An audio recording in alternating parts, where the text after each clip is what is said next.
Yo, yo, yo, Gasoline Greg, what's good, bro? My guy. Hope you living good on this Saturday. Hope you at home. Hope you're not in the street working. Seven C's, what's good, buddy?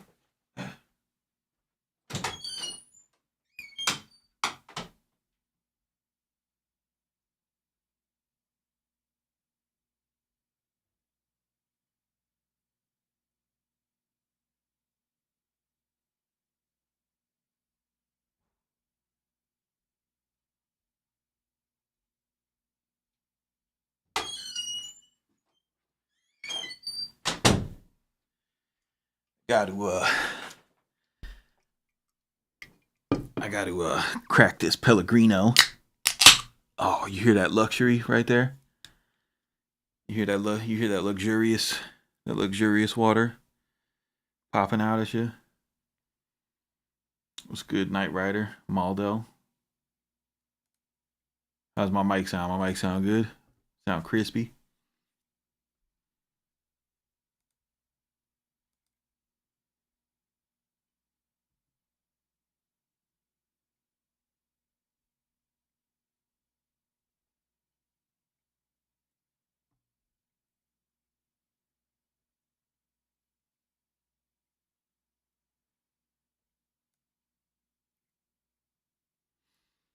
Eclipse was popping, bro.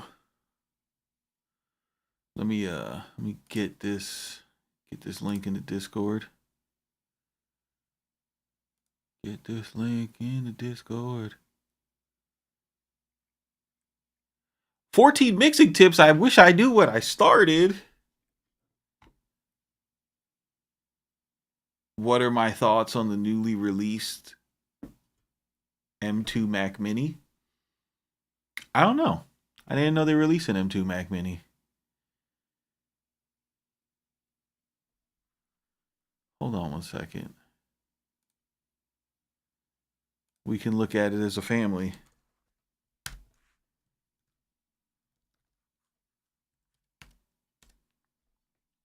Is it out? Like, can we can we go to Apple and look at it, or is it like something theoretical? Let me see here. Apple.com. Marcus Hushkins, my man. Introducing the new MacBook Pro and Mac Mini.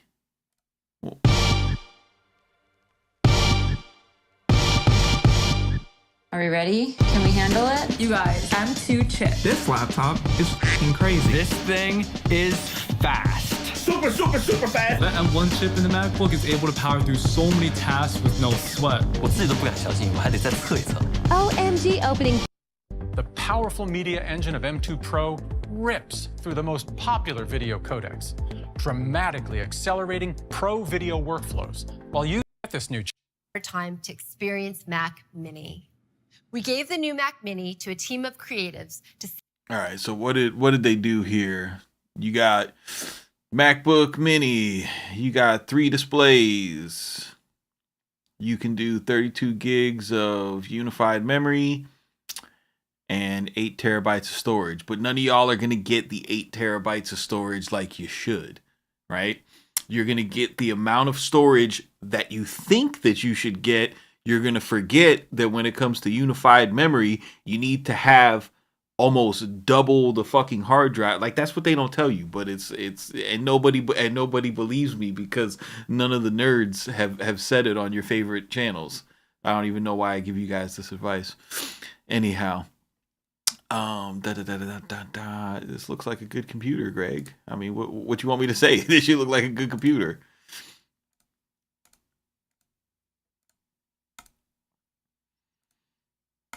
You thought I was going to say it's a bad computer?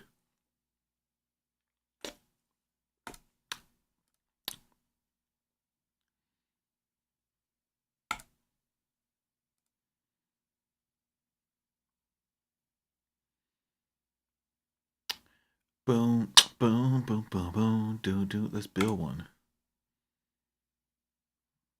Let's see. We gonna need that.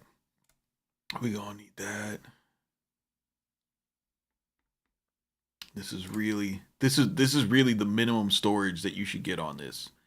And you should only plan to use 2 terabytes of it so that you wind up using 3 and you leave 1 terabyte open. What's in the box? All right, so what are we talking about now? Yeah, dude, totally. You can get it's a great value at $3,200. 4 Thunderbolt ports, HDMI, 2 USB-As. Oh yeah, that's hot. That's fire.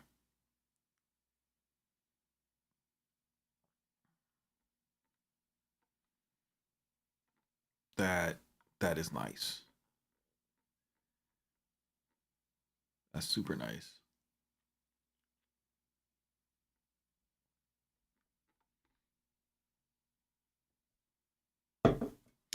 Last time we spoke, prior to you buying the Mac Studio, you were waiting for something like this. Yeah, I was definitely looking forward to a bigger desktop, that's for sure.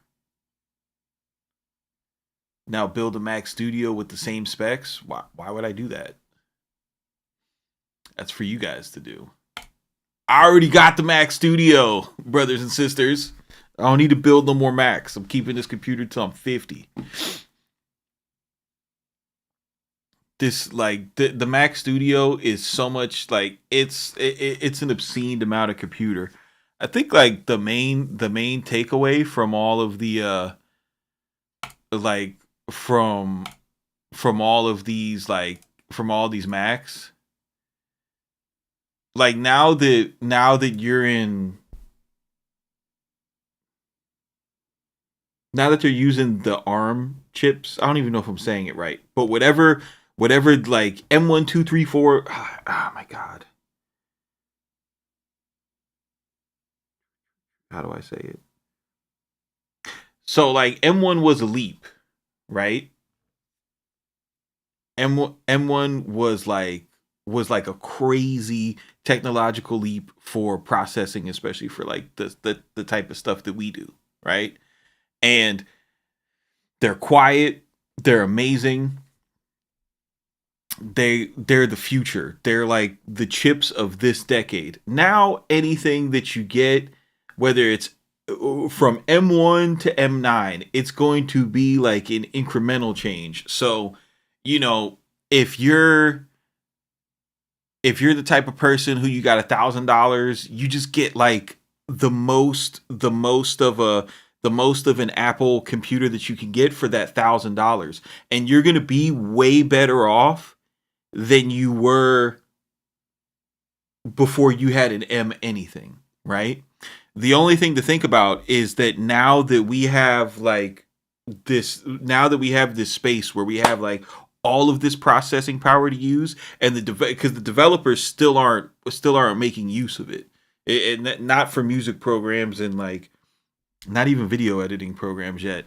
Well, no, for like 6 and 8K stuff, they are. But the jobs that we do, you know, if you're in the market for a computer, the jobs that we do, you could get the first generation M1 MacBook Air and feel like you're on a different planet, you know.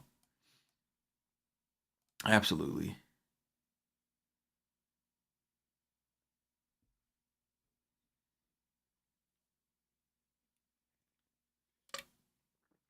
Because like Mark is saying, the truth is that all the software that we have, you know, like Studio One, FL Studio, Pro Tools, like this shit's all built to run, you know, proficiently on Intel stuff. You know what I mean? The stuff that they're like, any advancement that they're showing you on like, oh, this is the M2, this is the M3, and we put like more gigawatts on it, bro. People's like, like Hans Zimmer didn't run out and buy all the M1s. You know what I'm saying? Or the M2s. Like studios that are doing real work, they're still using trash cans, and they're still using cheese graters. The old cheese graters. You know what I mean?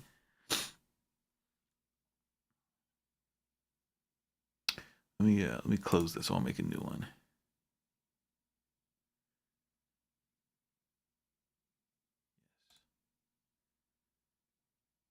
What's up, Kifo?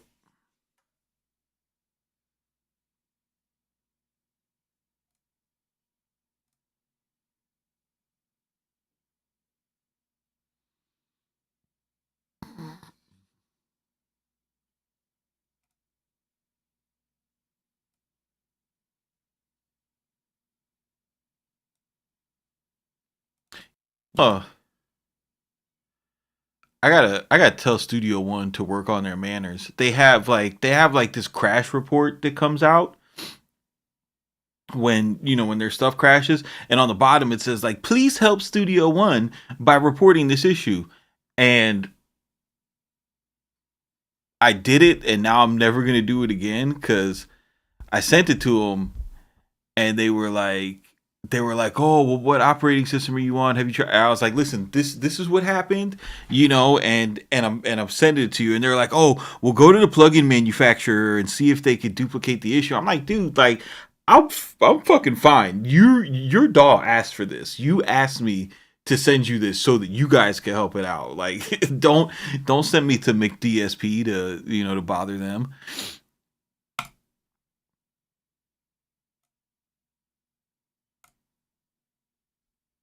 Fucking take this into account and do something with it. Or don't ask me for it. Okay, Fender. All right.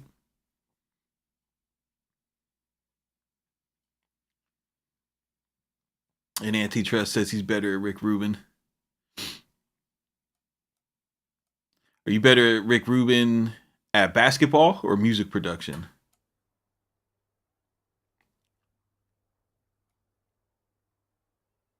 Yo, I like how people on Twitter are like, yo, because I know how to program trap beats on FL Studio, I could totally produce for Red Hot Chili Peppers.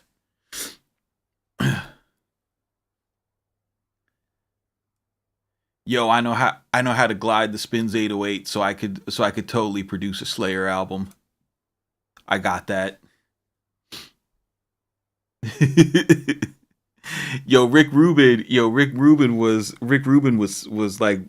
super humble and zen about his accomplishments in a Anderson Cooper um interview, and fucking idiot Twitter went nuts, bro.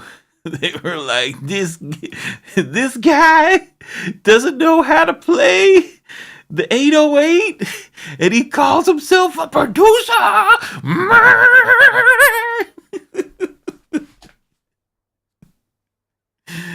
Oh my god, bro.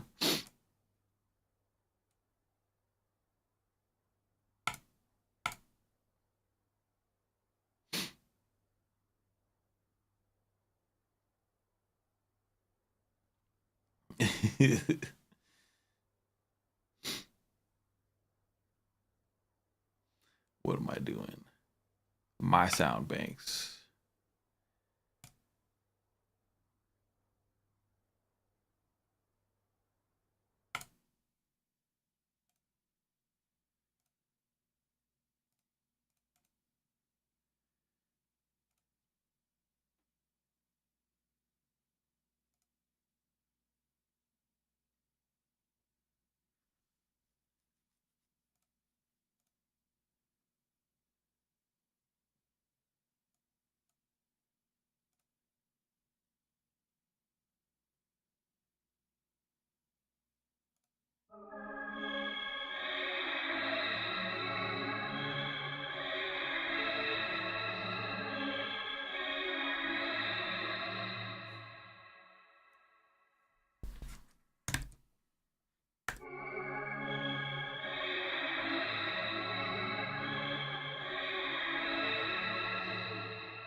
there is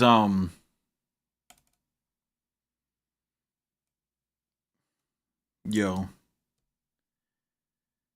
bro, Twitter. You guys want to hear a hot take? Fucking Twitter is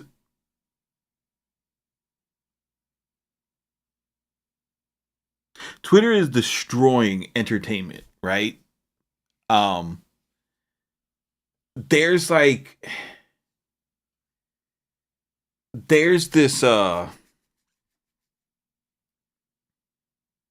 there's this section of Twitter that's like very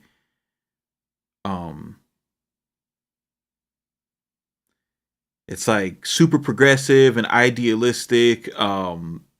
They don't really like know a lot about what the fuck they're talking about most of the time, and they have like an idea of like what the world is supposed to be. And what's happened is so much of like that little section of media that like reviews movies and TV and content, and now you've got like creatives who want to create so that part of the media doesn't fucking beat them up. So like I'll give you an example, right? And it all led up to like, and it kind of made this environment to where you can get to where somebody would be like, Rick Rubin, he's not a producer. He don't know how to use FL Studio. So check this out, right? So you take like what's going on. What's a good example? It's like Star Wars, right? I remember I was pumped to watch whichever Star Wars movie that was where Luke was finally coming back, right? And the whole reason why was because like when I seen the first 3 Star Wars, the whole thing about Luke was that he was super powerful, you know what I mean? And there was this crazy villain, Darth Vader. Everybody was scared to death of Darth Vader, and this dude whooped Darth Vader, like whooped him, doing flips and shit. But the thing was, the fight scenes back in the 70s and stuff, they didn't have like the wire technology, and they action movies, sci-fi action movies, they just weren't there to show that. So like when they came out with the prequels and then they had Yoda with the computer animation fighting and he's flipping, I'm like, yo, so if we seen Yoda fight, you know what I mean, and these, and they got Samuel L. Jackson out here fighting, when they bring Luke back and Luke is like, the rawest fucking powerful, teaching Jedis and stuff, like I'm finally gonna get to see this dude go to war like how he's supposed to, because the name of the series is called Star Wars. The shit is about fighting, you know what I mean? So I was looking forward to see some fights. And then what they did is he winds up fighting the last scene like as a holographic meditation. And then also like what they did to him is as a character, instead of like being dope in any way, he's just like super salty, doesn't want to do nothing, doesn't want to help nobody, like he's almost like he's terrible. And like what they turned him into, he's terrible, he's awful. He's not like the character that I thought that was gonna pop up. He's like this fucking terrible, goofy dude, right? And it's the same thing with Han Solo. Han Solo was like, he was like terrible to his son. You know what I mean? Like he was like deadbeat dad vibes. And these dudes, they were like wild, heroic, like save the galaxy type people. And then when we came back around for them to retell their story, we retold them as, almost these worthless usurpers who were, just not really all that useful, not all that cool, not all that powerful. Accomplishments didn't mean that much. And that's just one example of it, because They did that shit in Star Wars. They did it with like some of the Marvel vibes. You know what I mean? It's a theme throughout, like whenever they take an old property and bring it back, right? So whenever you get like a narrative that rolls like that and it comes through entertainment is programming, you know what I'm saying? So then that kind of bubbles up through how we interact with our older programming. And you could kind of see this play out in a space like Twitter, where it's just a whole bunch of random people just saying the first thing that comes to their head, right? So you kind of see it where, as y'all ever seen like people say like Jay-Z was never the biggest rapper of all time? Like have you ever seen that?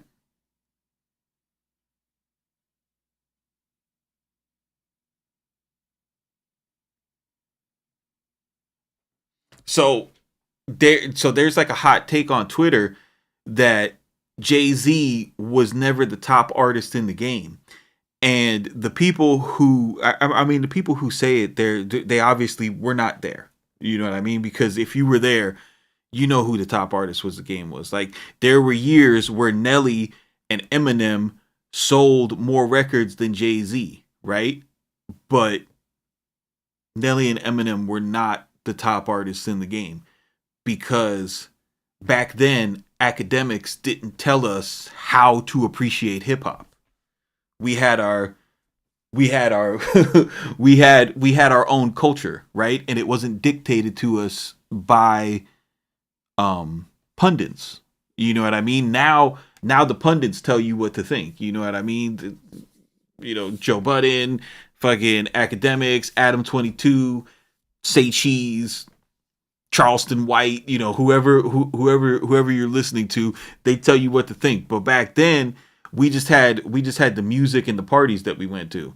And if you went out to a party from 1998 until 2003, it was all Jay-Z music.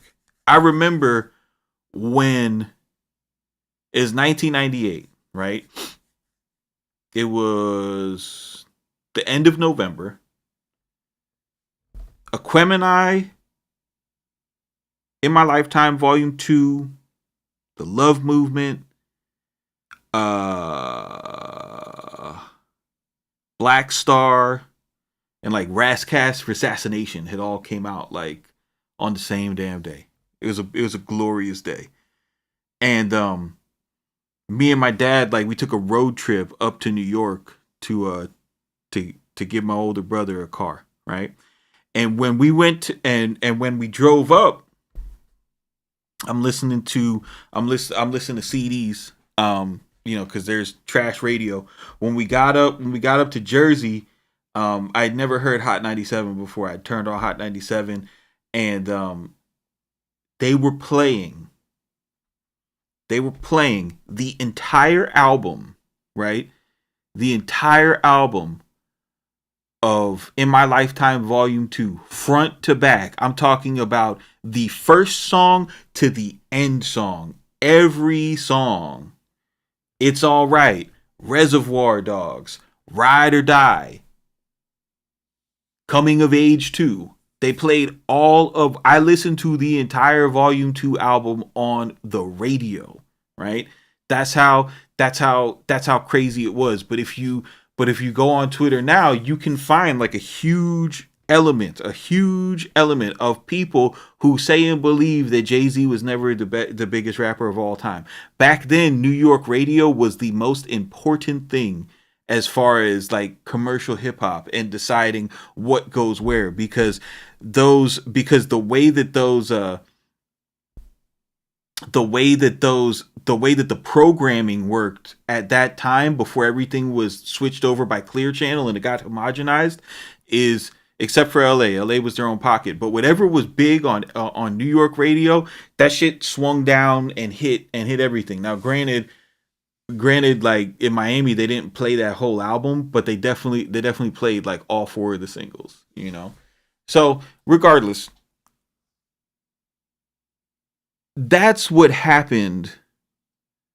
That's what happened with that Rick Rubin conversation on Twitter this week. Was you had some people who were not familiar with his discography.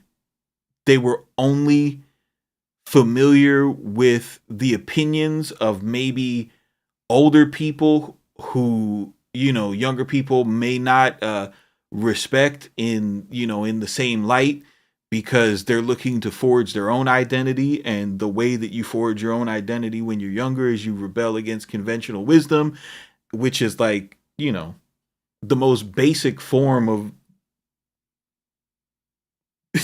it's the like when you think about it, it's super basic. It's like, how am I going to be myself? I'm just going to do the opposite of what you do. Like, it's not really being yourself. You're just kind of conforming to whatever. So anyway, but that's like that's what that moment is about. It's about that energy from taking old heroes, right? And then saying, you know, whatever. New York Dr. Dre is not a Rick Rubin fan. I mean, dude, like, not everybody's a fan of Tupac's music. You know what I mean? Not everybody has there's no person who's walking this earth that everybody has a uniform opinion about. There's gonna be folks that says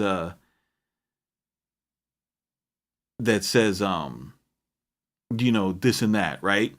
But here's where you get fucked up, right? This is where you get fucked up. Because when people have this conversation about Rick Rubin, you got your blinders on, right?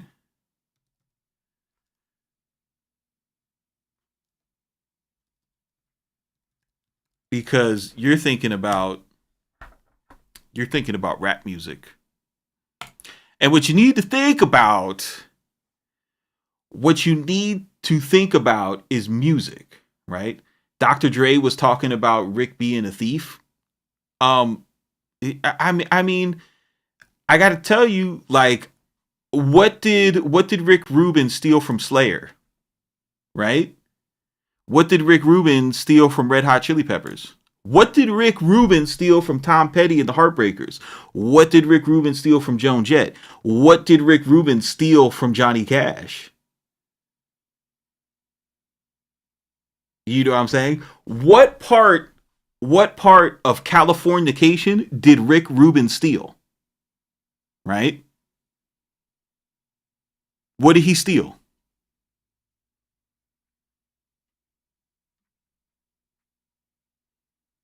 So this all goes back to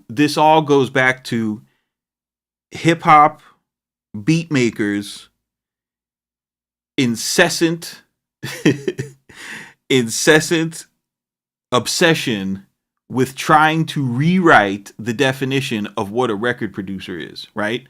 So let me put it to you in a very oh shit, hold on, let's go to the 2000s. Oh shit, let's go to the 2010s. Oh my god, let's go to the 2020s.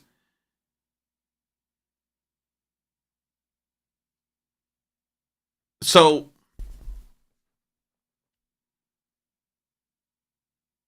let me put it to you like this, so we could stop being incorrect about this, right? Yeah, no, I know what Dr. Dre they're talking about. You know, my name is Ed Lover and I got my own Dr. Dre. I had the albums, guys. So when Rick Rubin, right? Let's make it easy. When Rick Rubin works with Slayer, does Rick Rubin play the drums? Does he play the guitar? If you had like say your dream job was to be a record producer, right? And you get hired by Atlantic Records to be a record producer, right? But instead of working in hip hop, you're going to work in rock, right? So you go work in rock. Do you fucking think that it's your job to write the bass line? Is that what you think? Is that what you think? If you go and produce a pop album, do you think it's your job to write the 4 on the floor kick pattern?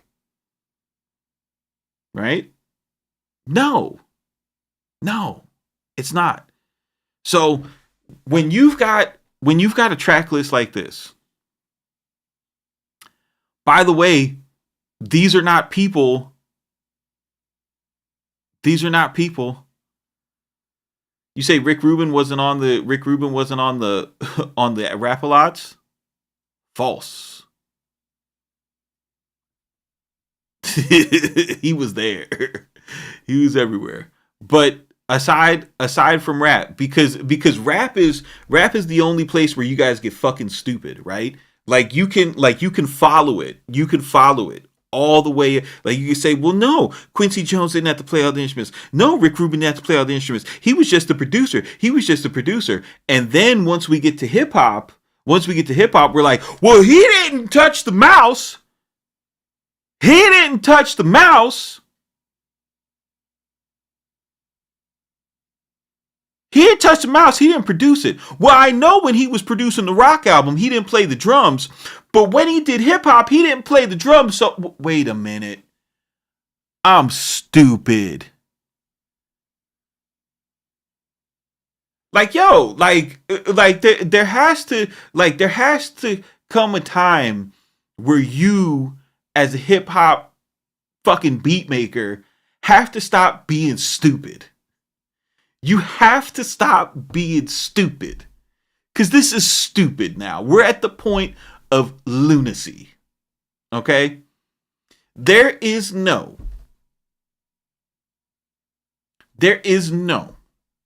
intelligent, correct, measured, nor logical way that you could look at this discography right here and say, you know what? This guy doesn't do anything. He's not a music producer.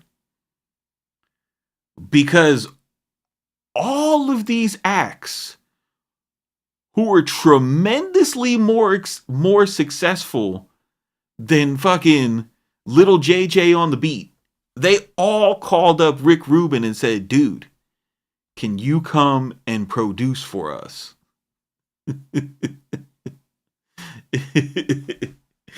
You see what I'm saying?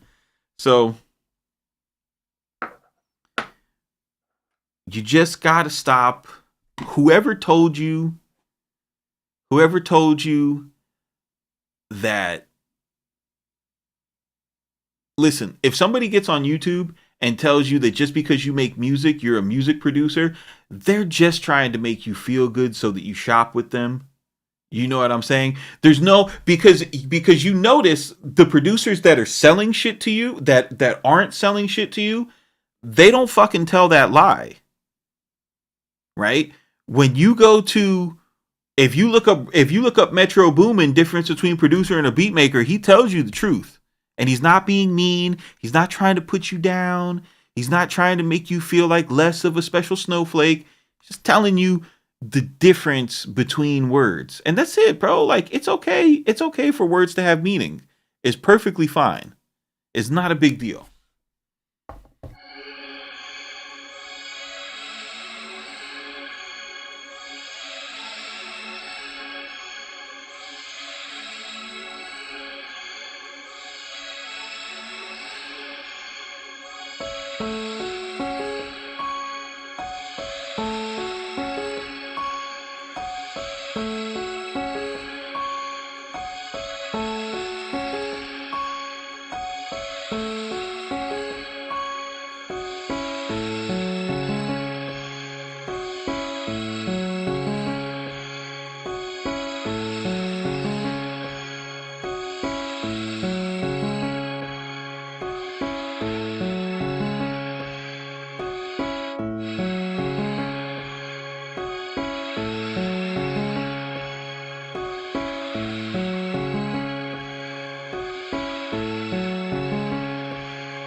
Yo, yo, Benito, shut up, dog.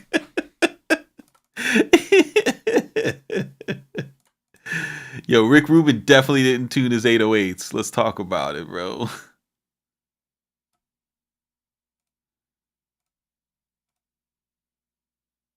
He totally did not tune his 808s.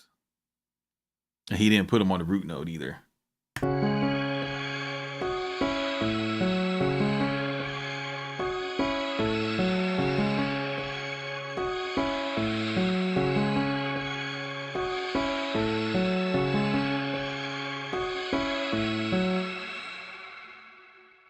Yo, Av, do you use the MPK Mini Plus?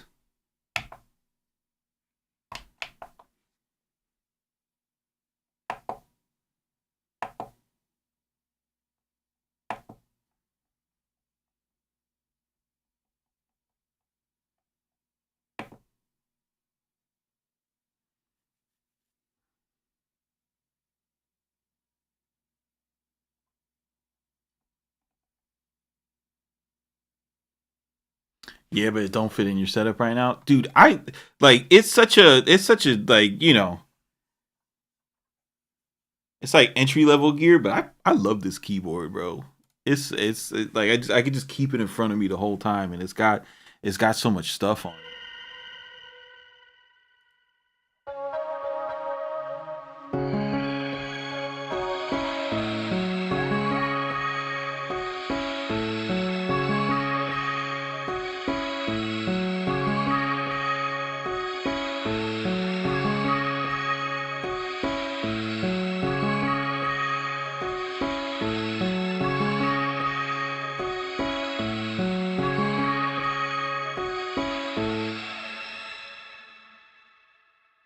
Do a video review on it? Nah, that's not my bag, Saf.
I use this other arrangement for this loop. This is like the goated loop arrangement template right here. Keyflow says it's crazy how producers like Kanye, Swizz Beatz, and Just Blaze go to Rick Rubin to get help with production, but they still won't believe he's a producer. Yeah, dude. Well, that's the thing, right? We live in like that's like the broader point that I'm trying to make. Like, we live in this time on social media where like facts and logic don't exist. Like, it's just all about my feelings. You know what I'm saying? Like, it's the like, and the producer beat maker conversation is like the biggest example of that, because like words have meanings, right? Words have like you know, like we know what a producer is, but because of feelings and vibes,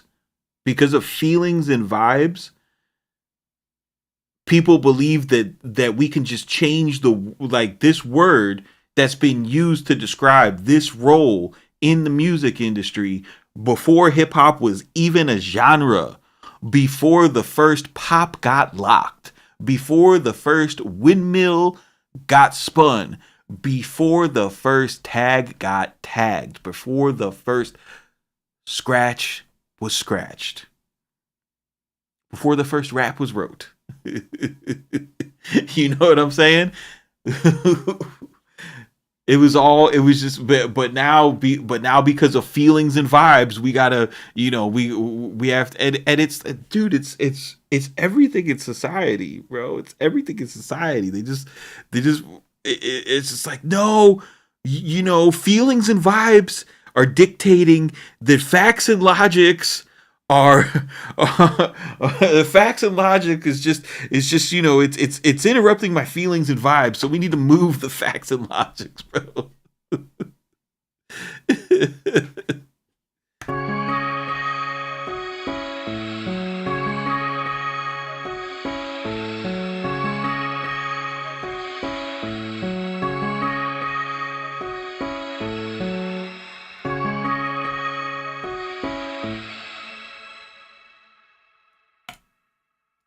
Safi said woke beats.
Where's Greg at? Greg would be so proud of me right now. Dude, I use these same instruments and almost the same presets like in every loop for like the past like 20 samples that I've made.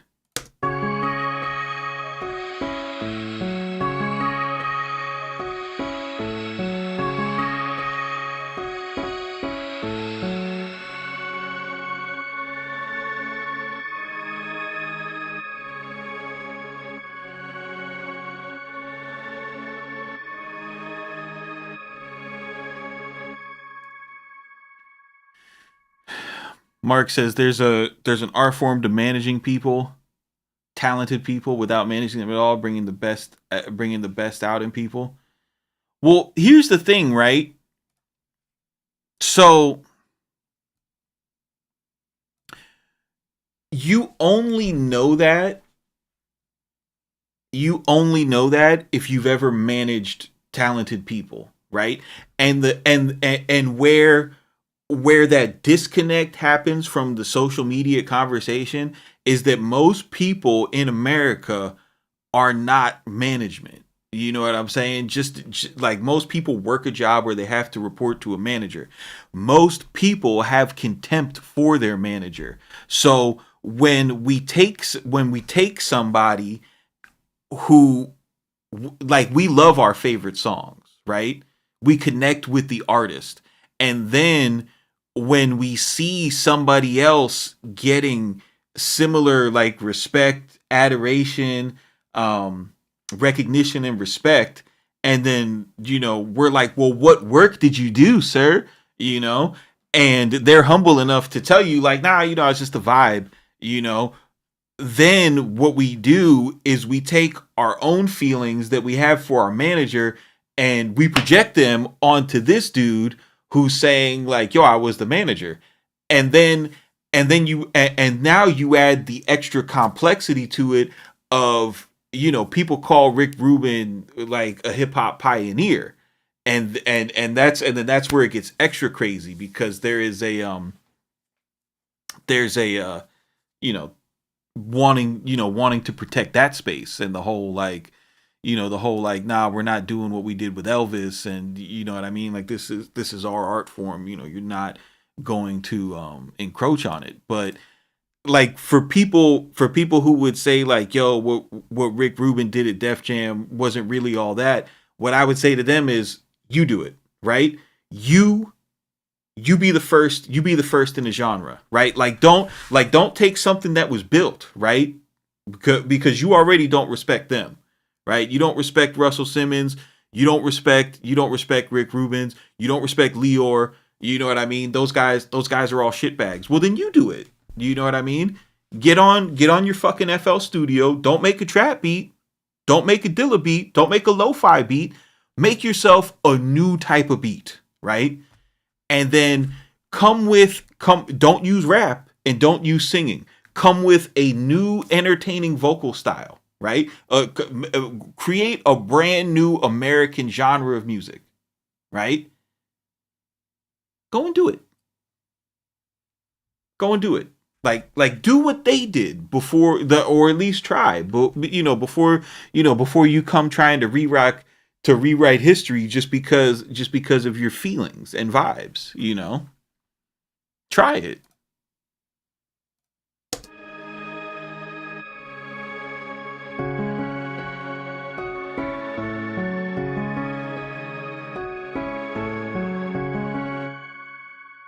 Because the whole thing about managing, right? So look,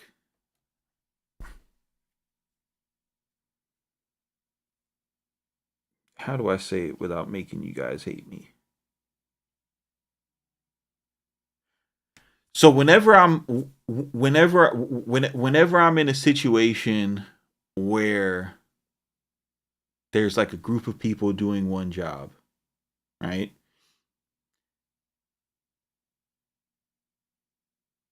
I am recognized by who's ever in charge of that as someone with what you call leadership qualities.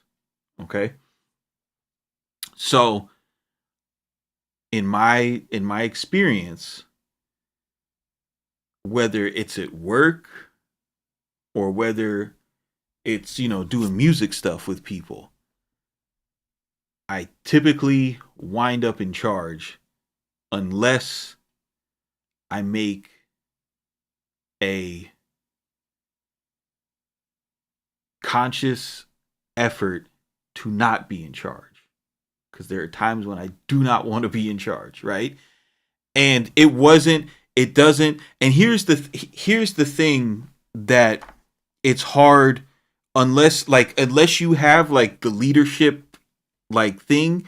If you don't have it, and a lot of fuckheads that are like put in place by nepotism and shit give us a bad, because there are people who are in leadership positions who don't deserve to be there. That definitely happens. But the people like me who are just natural with it, and people recognize that, okay? We don't ask for the shit. We don't like come in like, oh, what are we gonna do to be in charge?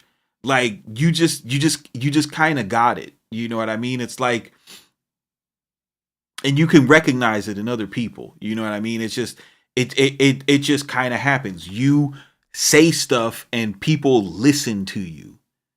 You know what I mean? It's a confidence in the way that you speak that doesn't come off not genuine, right?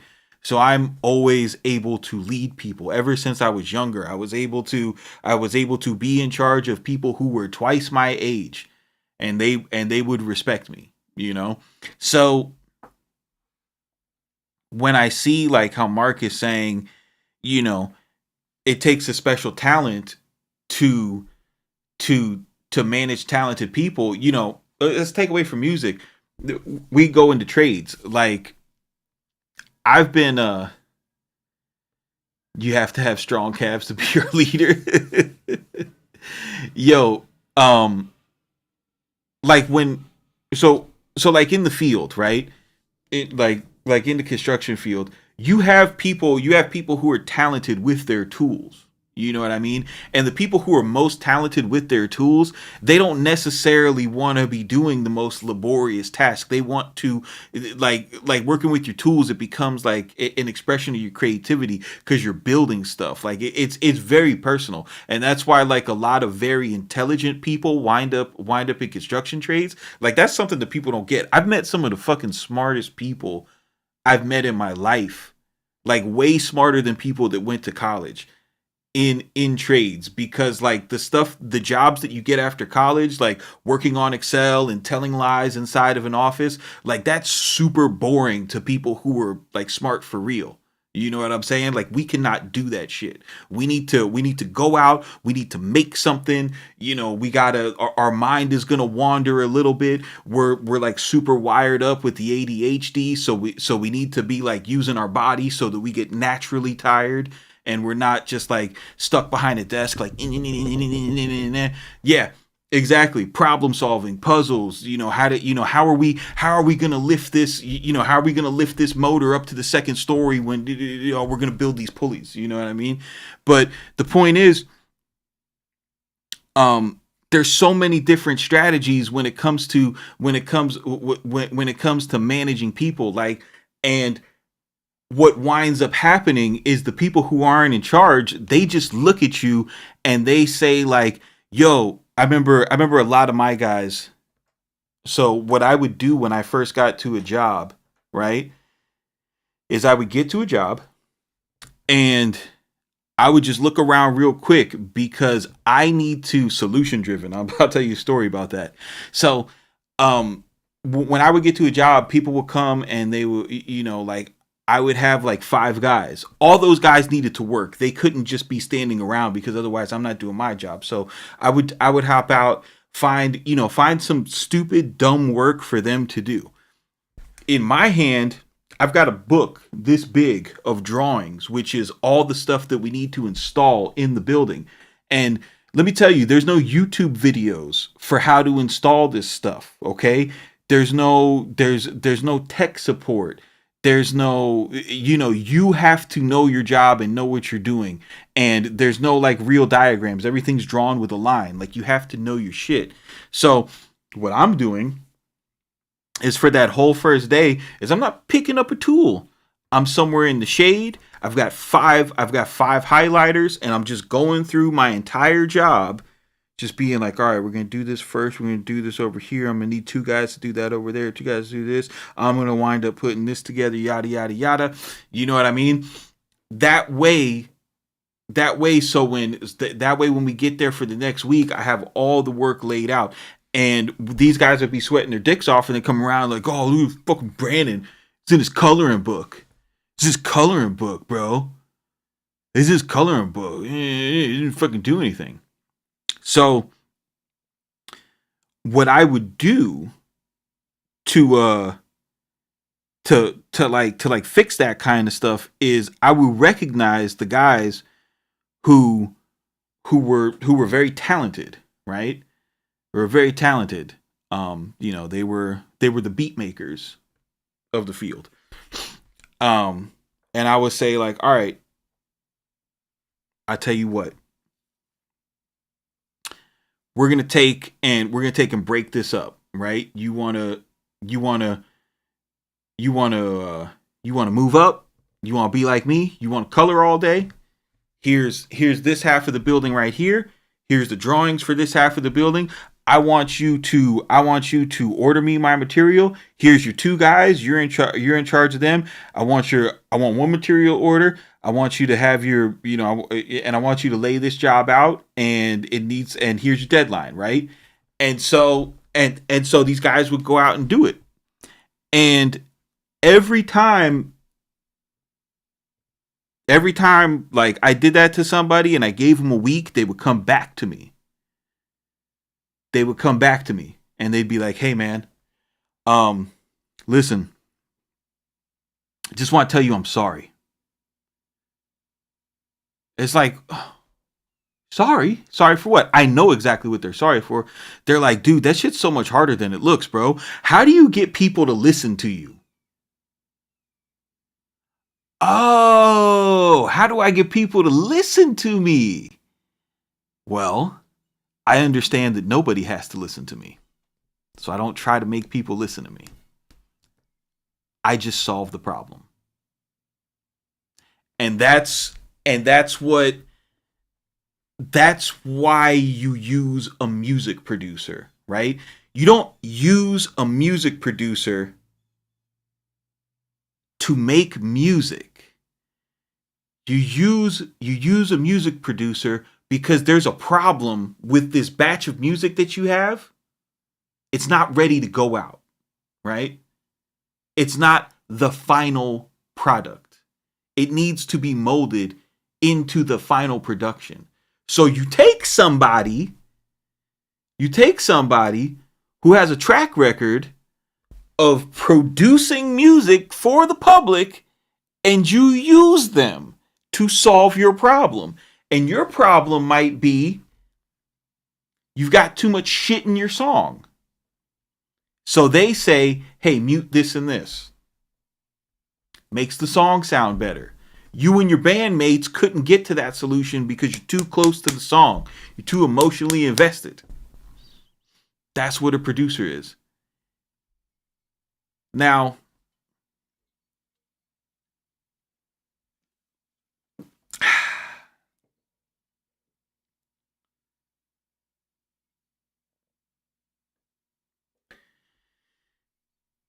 the people who make rap music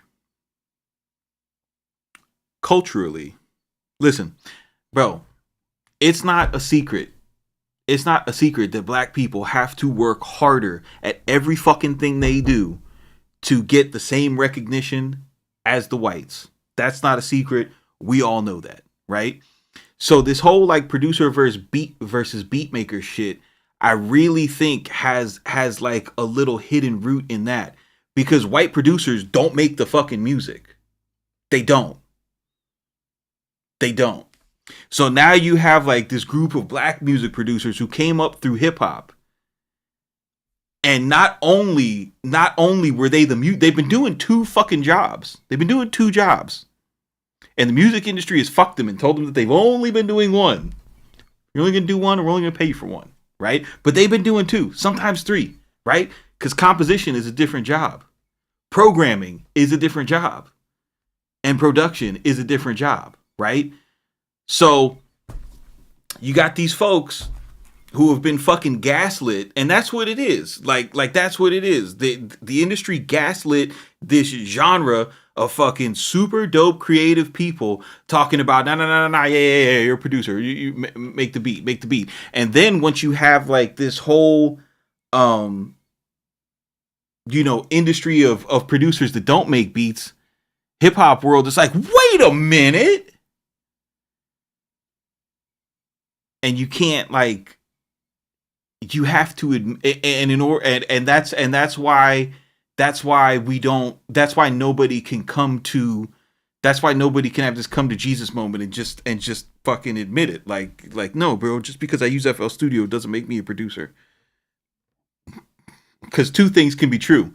You can not be a producer and be a great musician.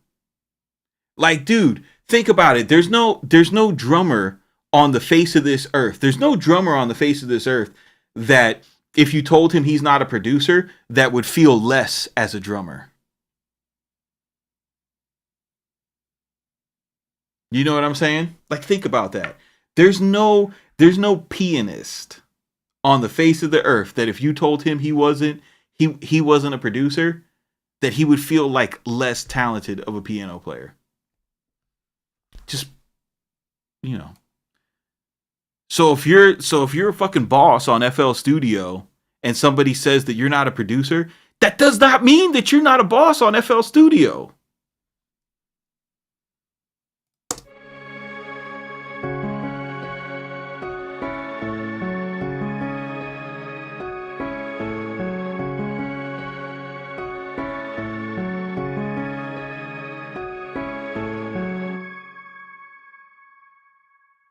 What the hell are you guys talking about in the comments? What are you guys doing in the comments right now?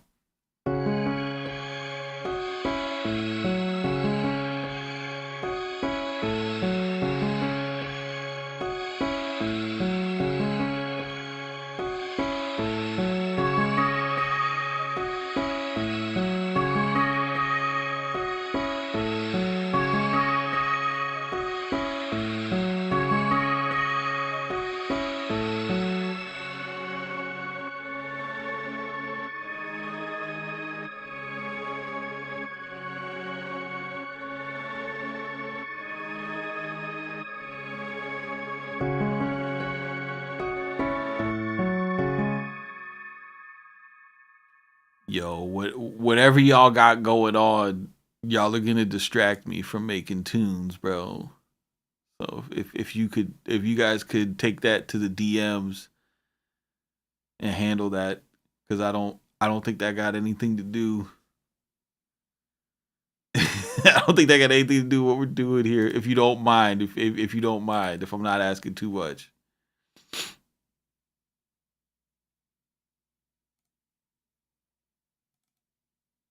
Yeah, Keefla, I think they're talking about something between themselves. Yo, Av, just like, you know, chill out. It'll be okay.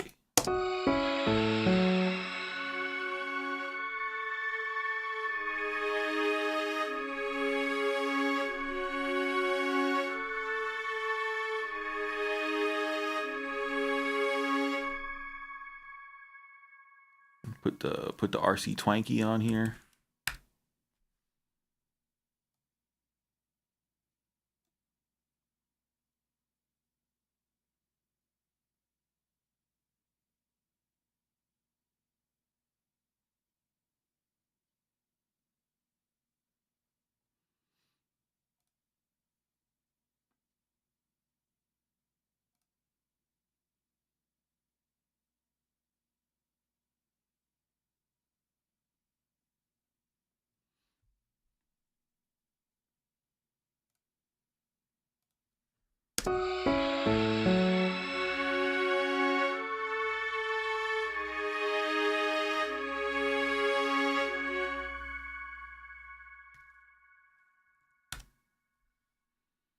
You ain't missed nothing, Eclipse. I'm just making samples.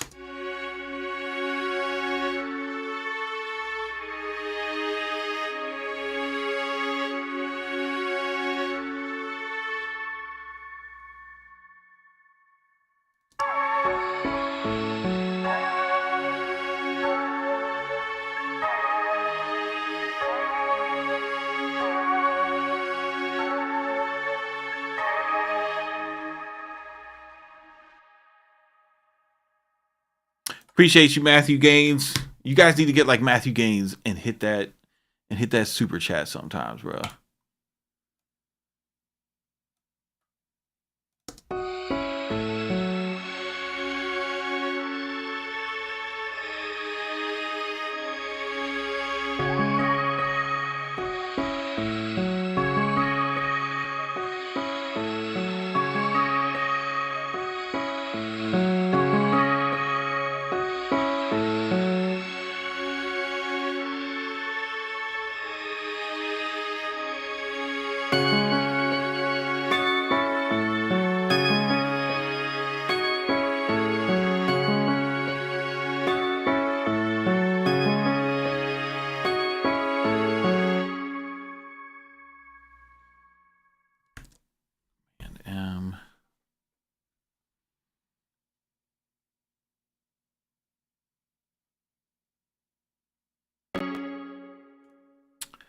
But I think like with the whole like,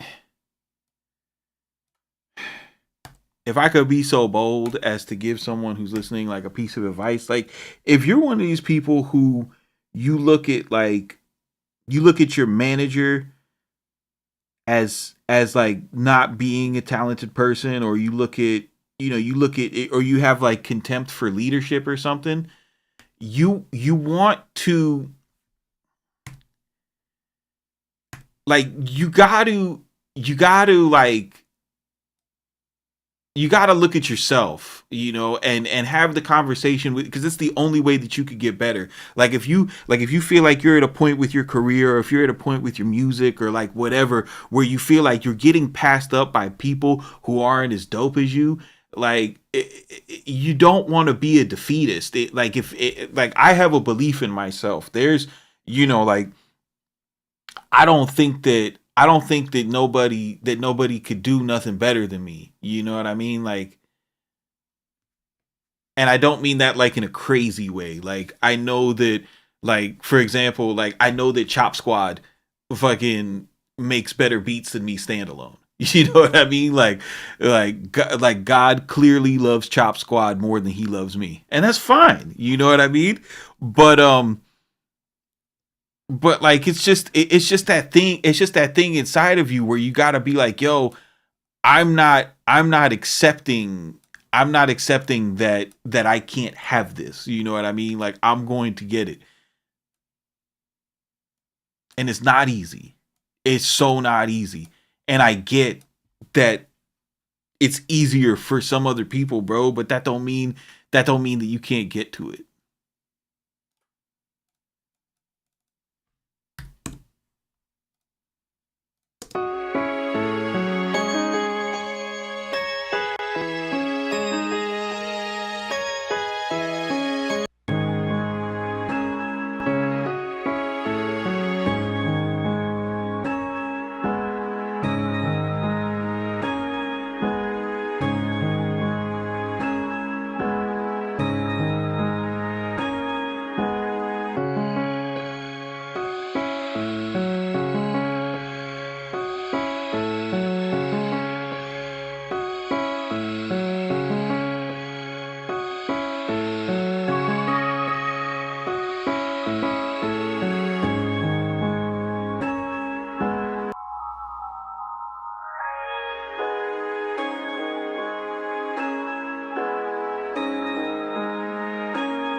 I'm not feeling this switch up, bruh. Maybe I gotta get it from here. I'm not feeling the switch up.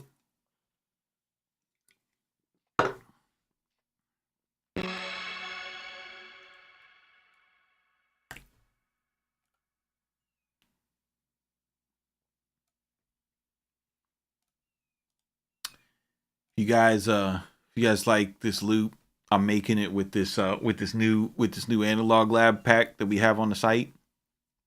It's 50 presets. Shits are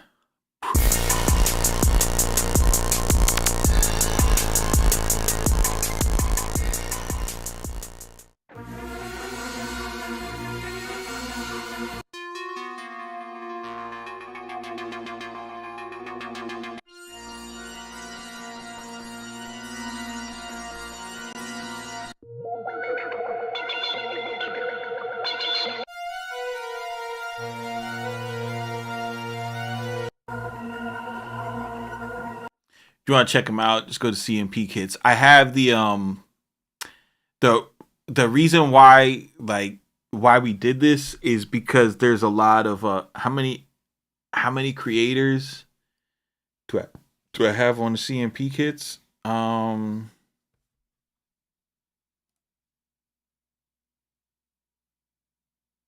7, 8 now. 8. But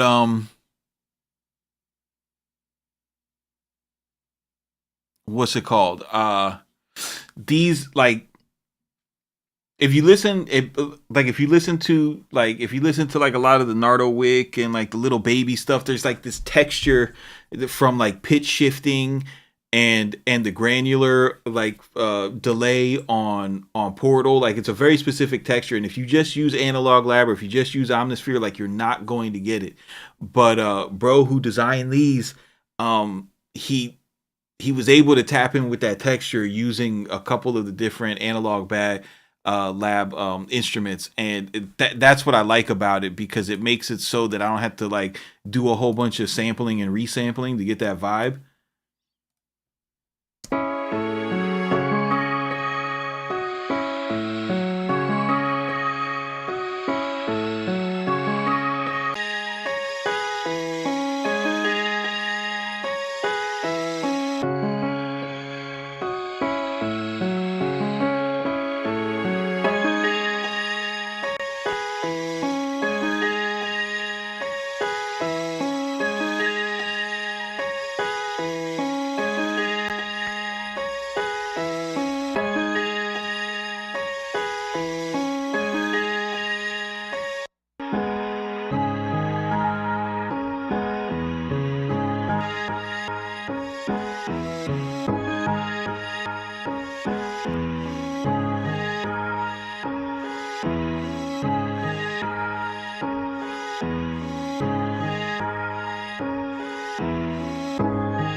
I think we got it.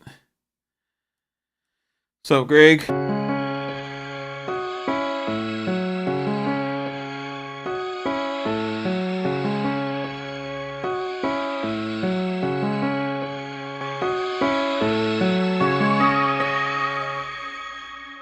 Keyflow, did you get this? Did you get the black box? Thanks, man. I appreciate you, bro. Have a good day, man.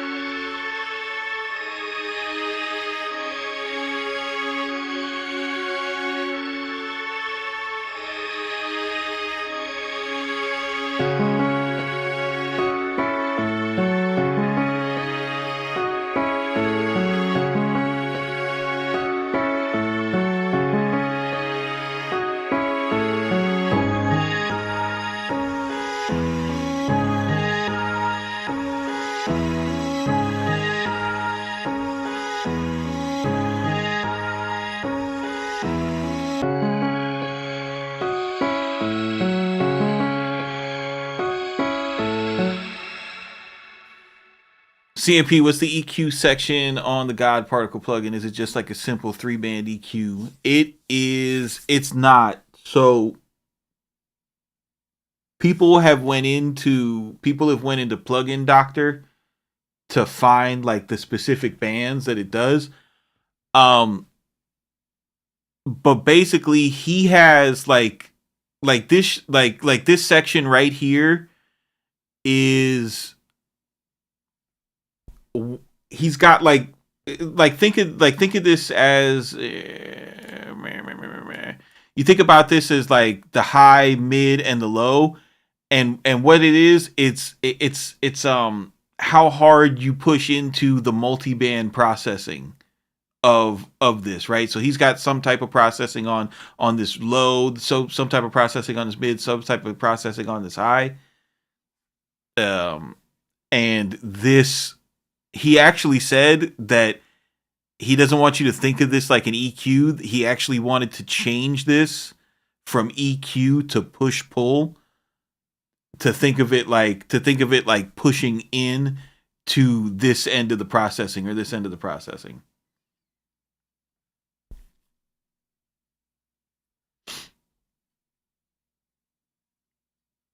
Yeah, I got my back EQ right here too. I don't think it's the same one that you got though. But yeah, this is.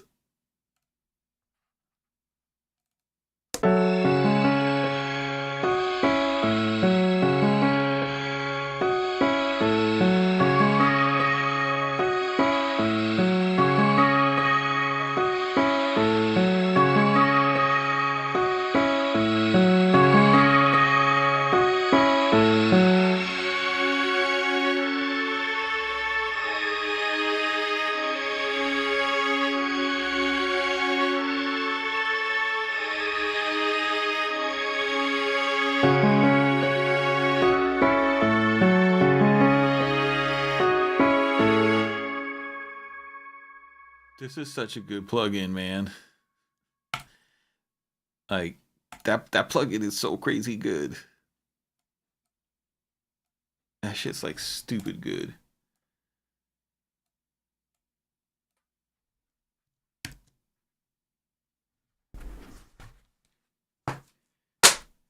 What I don't like is whenever I was like, you know, like messing with like Zulu and the SSL mixer, the SSL fusion and all that stuff, trying to put a little bit of hair on my master bus. And there would be like people in my comments like, oh, you don't need to do the analog. You could do it with software. Did nobody tell me about the black box? Because if I would have had the black box, I probably wouldn't have went on such a crazy search.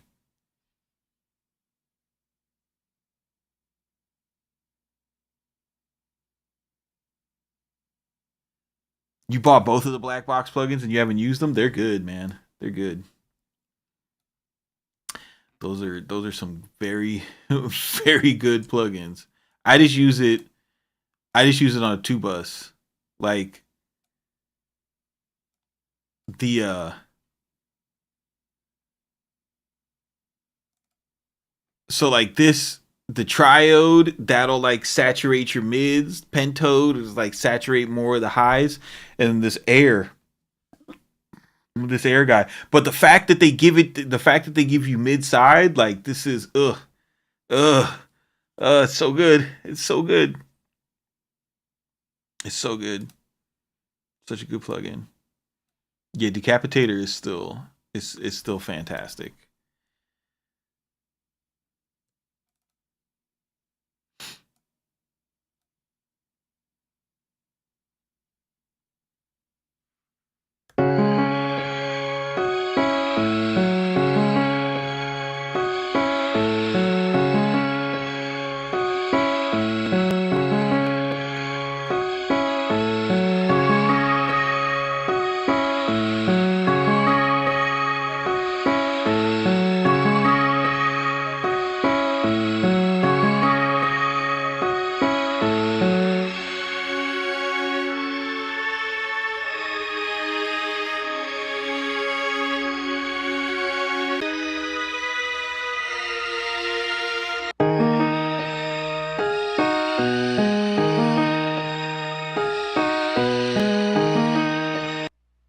Am I missing the SSL Bus Plus much? Yeah, I miss it every day, to be honest with you. I fucking miss that. I wish I would have kept it. To be honest with you, bro. To be honest with you, I wish I still had it. That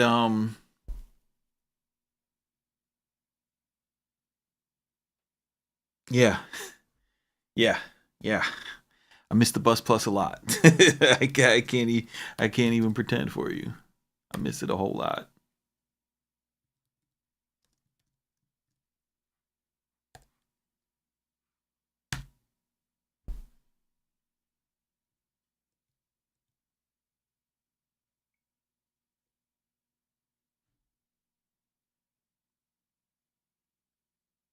Do I still have the Better Maker? No, I don't have the Better Maker. So I got the Better Maker. I got the Better Maker because I was gonna mix and master the project that me and Six were working on. And I mean, after 2 years, like, I'm just, it's not gonna. If we wind up finishing that, it's gonna get mastered with the Pro L2. You know what I mean? Why did I sell it? I sold so the Better Maker I had bought for a project, right? I was gonna do a rap project, and I'm like super picky with like I it's why I hate working with rappers, because I know how picky rappers are, and I'm like that. So I was like, all right, I want to get the best limiter that I possibly can for for these rap songs that no one wants to hear that I'm gonna make, right? But when I as far as the Bus Plus, so what happened with the Bus Plus was I fucking love the Bus Plus because damn, bro, it'll come back to you, no doubt. I mean, no, it's not gonna come back to me, no doubt. Like, dude, if I want the fucking Bus Plus, I go buy the Bus Plus. I don't have no problem buying the Bus Plus. You know what I mean? What happened was, I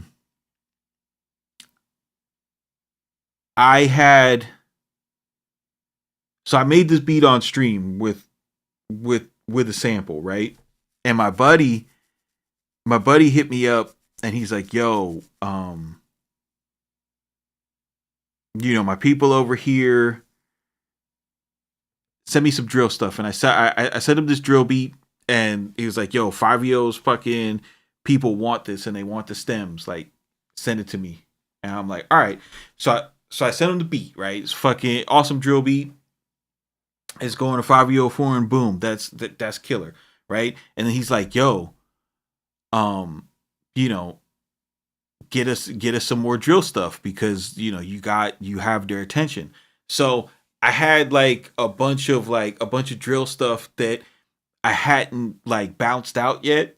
And the reason why I liked that bus compressor was because it like there's a couple functions on there. The THD button, there's 3 buttons on there that each one of them you push, the sound just gets heavier and heavier and heavier, right? Boom, boom, boom. And I felt like I didn't have time to record, like to long bounce all of these out, right? So I was like, fuck it.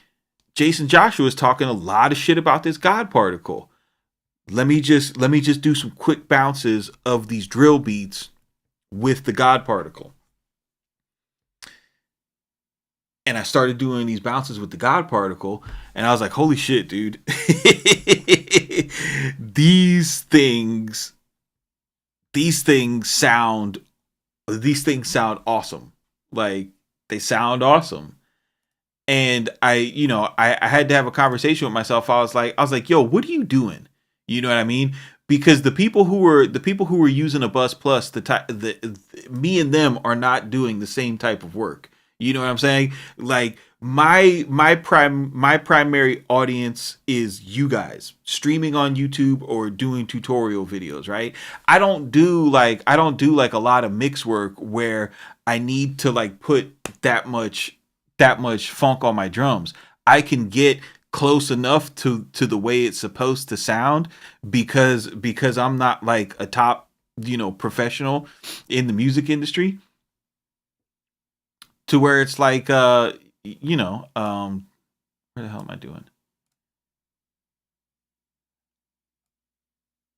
I'm being very nice. Like, the only fucking people I gotta compete with is other streamers, and other streamers aren't running their shit through analog gear, right?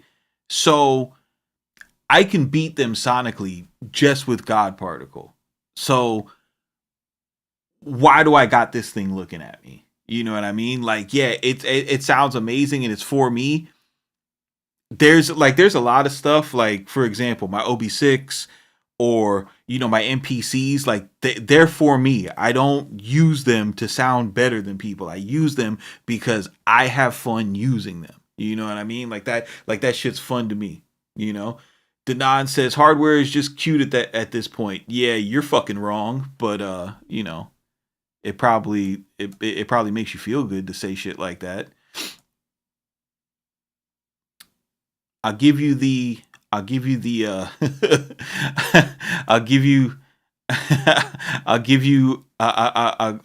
unequivocal reason why you're wrong. If hardware was just cute at this point, it would not cost as much as it does. You know what I'm saying? It wouldn't.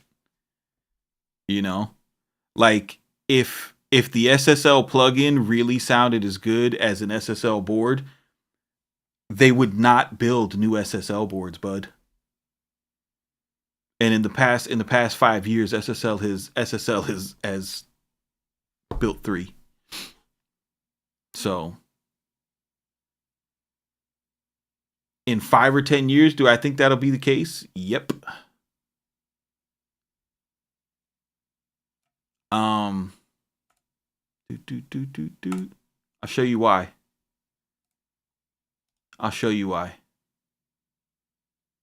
I'm not just going to give you the fucked up answer. So you were grown enough to answer the question, so you deserve a real response. Stand by. I'm going to show you.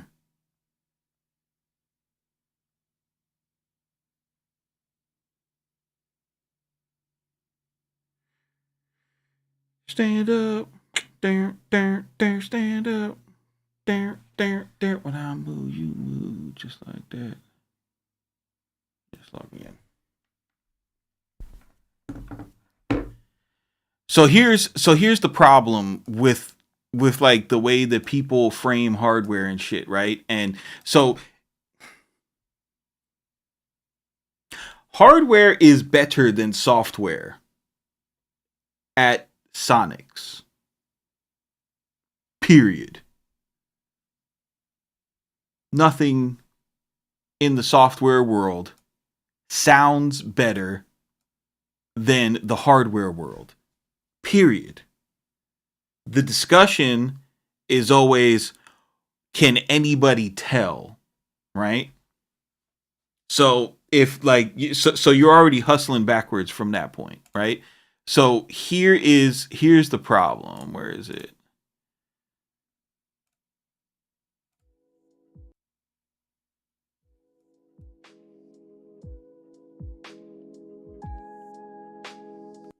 All plugins, especially the ones that are emulating analog gear, they have a problem with aliasing, right?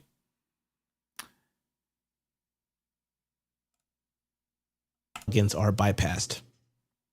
Next, we are going to talk about something that I think is rather important, and you've guessed it, aliasing. This is a saturation plugin after all, so aliasing is going to be important to take into account. But this time, I won't be doing the typical...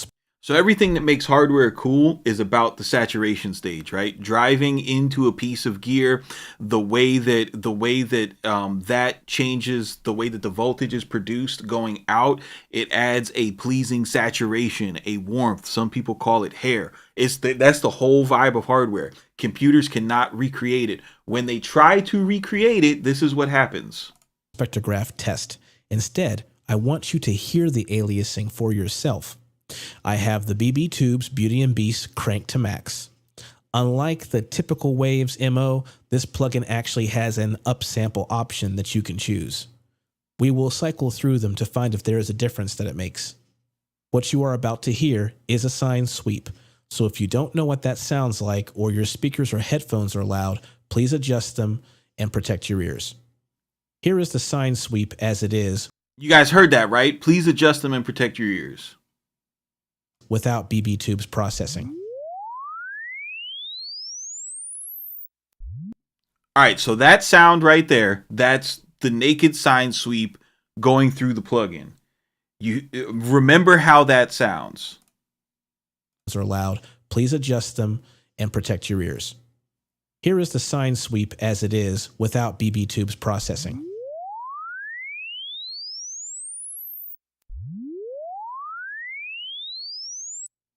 Now here it is. So that's the way it sounds. It goes. This is a saturation plugin. So we're listening for saturation, right? But there's gonna be something else that you hear in here that's not fucking supposed to happen. Listen. With BB Tubes, no upsampling at all.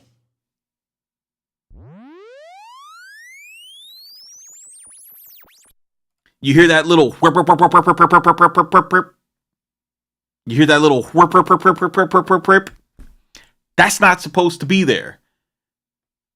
This plugin is supposed to, and if you were using hardware, right? If you were using hardware, that sine sweep would go through. It would be like saturated, lightly distorted, but it wouldn't be. So whatever gear this thing is emulating, when you push into it, it's adding that to the signal. You want that on a piano? You want that on your bass? You want that on your 808? You know what I mean? Like, and that's why they put this upsampling in. But even at the highest upsampling, which is 8, which is going to fuck your computer, right?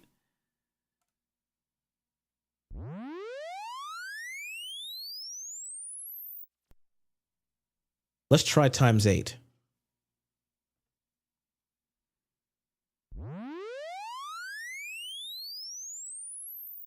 So times 8 gets it to where like it's almost not there, right? The oversampling on BBT doesn't even work. I mean, he just played you the difference between the two. I don't know why you guys are saying that it doesn't work, but I mean, you could hear it, that it sounds way different. The point is like, for this type of stuff, like especially distortion, you know what I mean? Like, you still need hardware. Like, if you want good saturation, you know, stuff through transformers and stuff like that, because you cannot replicate physical voltage interacting. You got to think about it like this, right? You don't have to think about it anyway. You just make music and have fun. It don't even really matter to me.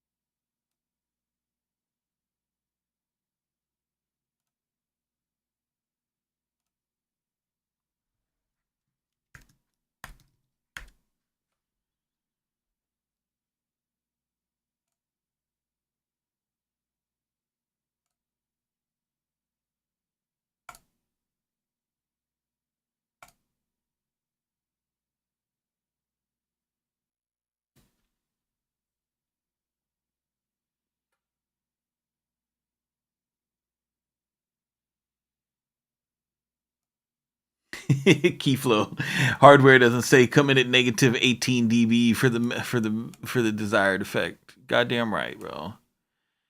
Goddamn right. You definitely got to appreciate the tech. The tech is amazing, for sure.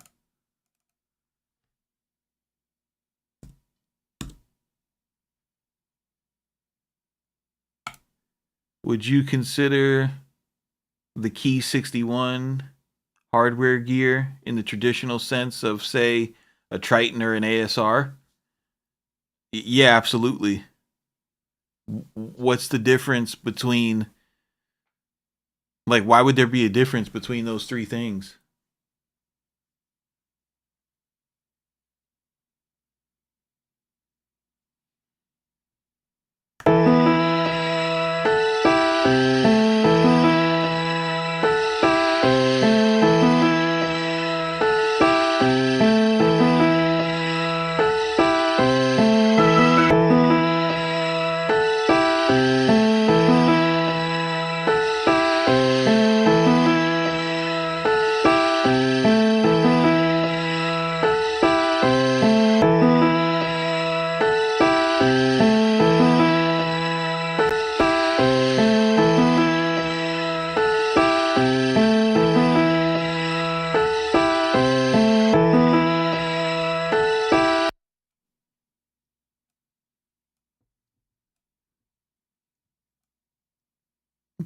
The sound?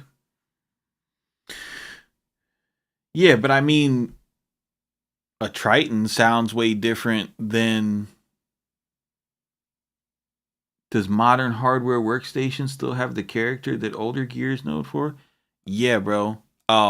Here's the thing: older hardware workstations didn't really like have that much character. The ASR isn't a workstation; it's a sampler.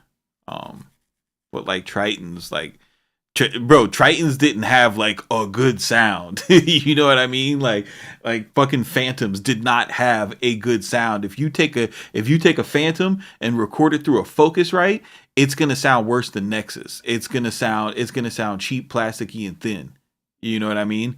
But if you take a Phantom and plug it, you know, and take it to a recording studio and track a beat out into it, you know, through like an awesome board, you know what I mean? And you know, and we're talking about the music industry and the fucking, you know, in the 90s where they were still tracking to tape, you know, like, yeah, that shit's gonna sound awesome.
I have the Warm Audio Neve clone. I am not in love with it.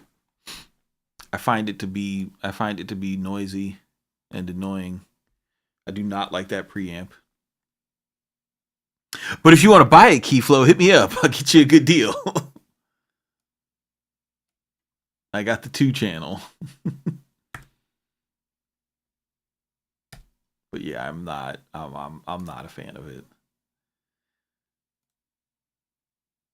If any of you guys want to pick it up,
I do C sharp, and then I went up 3.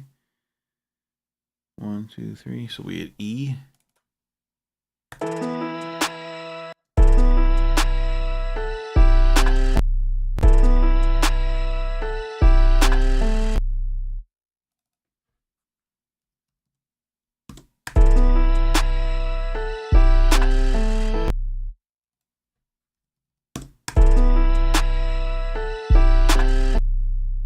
I hate that this 808 doesn't go longer.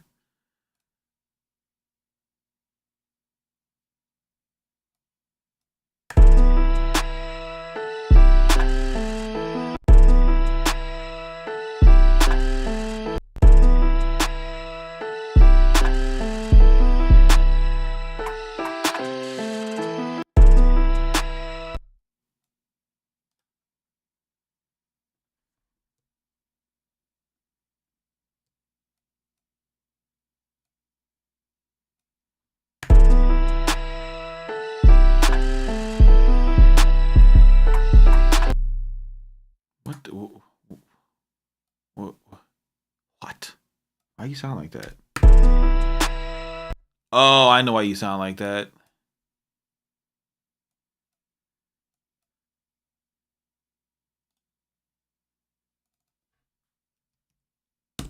That's better.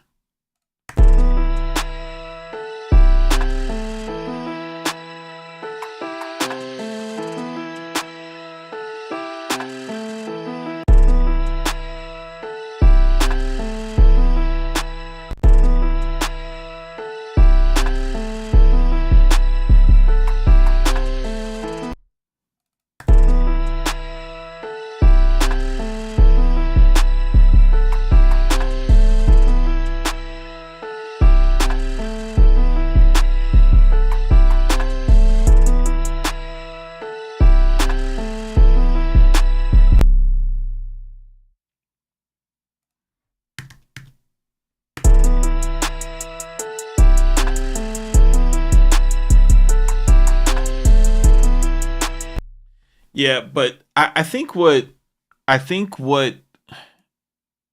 a trigger in like the analog talk is, you know, people are like, first of all, this it's a straw man. Nobody, especially for like the newer music producers, nobody told you guys that you couldn't make music if you didn't have hardware. Nobody fucking told you that. Ever. You guys have had nothing but fucking coddling and positive vibes everywhere. People telling you that you can do it. Nobody's fucking laughing at your dreams. Nobody's telling you to get lost. Nobody, you have super powerful computers. You have awesome headphones. You've got time in the day to create. You know what I mean? You've got everything that you need to make dope music, right? So nobody's telling you that you what happened is you're going and you're doing the research and you're finding these people who are way fucking better than you are, and you're looking at what they're using and you're like, fuck, maybe it's that stuff, right? Because they're using hardware. And then like your ego's coming back and saying like, nah, it's not that, you know. So it's an internal battle that you're having with yourself, and you got to cleanse yourself of that. You gotta deal with that part of the work yourself, right? And what happens is people like me, we get tricked into having this discussion with you without fully qualifying what the fuck we're actually trying to say to you. And like someone like me, what I'm trying to say to you is like, yeah, bro, like I know you don't gotta fucking have anything else but FL Studio to have a fucking BeatStars, and maybe one day, if you're lucky, somebody who fucking is important will buy one of your beats, and then maybe one day you'll have a career in music. That's, you know, totally like can happen. You know, nobody's saying that can't happen. What I'm saying is I don't like this narrative that you guys have built with the whole good enough, right? And it has a lot to do it has a lot to do with my own personal journey with music. My own personal journey with music, I started recording on a 4-track. So there was always a quality issue. There was always a hiss in my music. And if I wanted to play my music to somebody, I had to get rid of the hiss. So it was a constant leveling up of equipment to get rid of the hiss, right? It's so funny, like when I see you guys that only work in computers get hardware, and then you hit me up and you're like, hey man, so I plugged my synth in and I'm just hearing this in the back, and how do I get rid of that? And it's like, bitch, you put a gate, because that's what happens when you plug something in the wall. It makes noise, you goof. So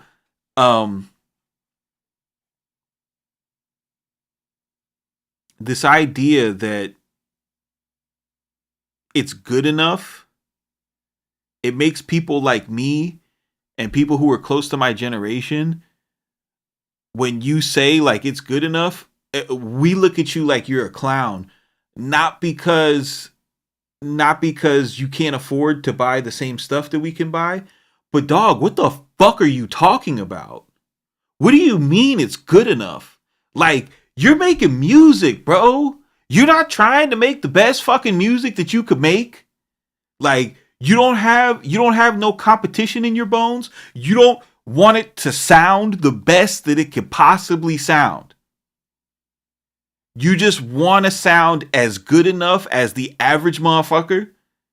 That's where you're at? No, you're a fucking clown, bro. You're a joke. You're a joke. You're goofy.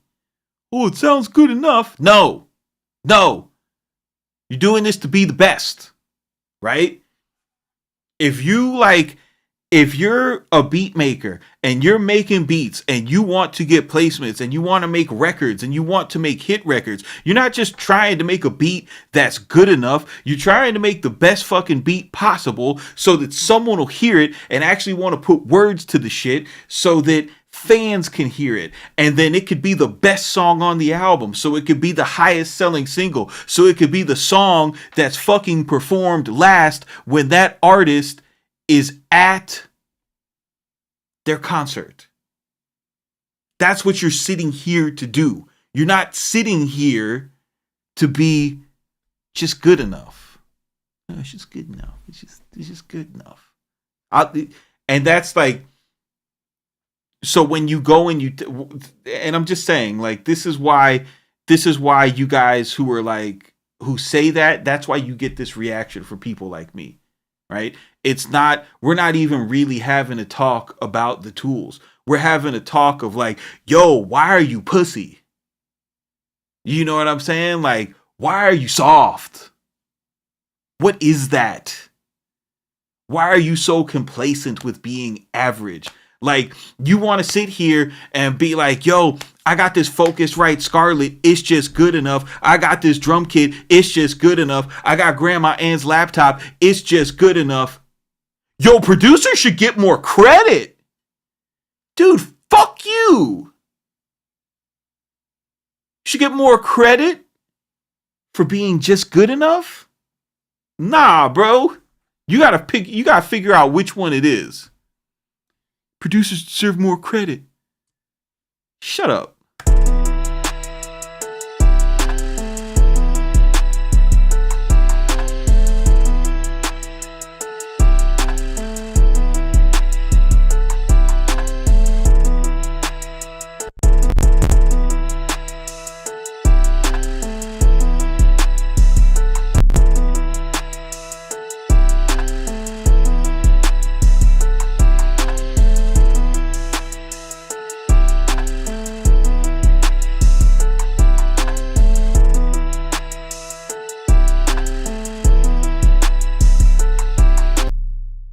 Yeah, I can't vibe with that, bro.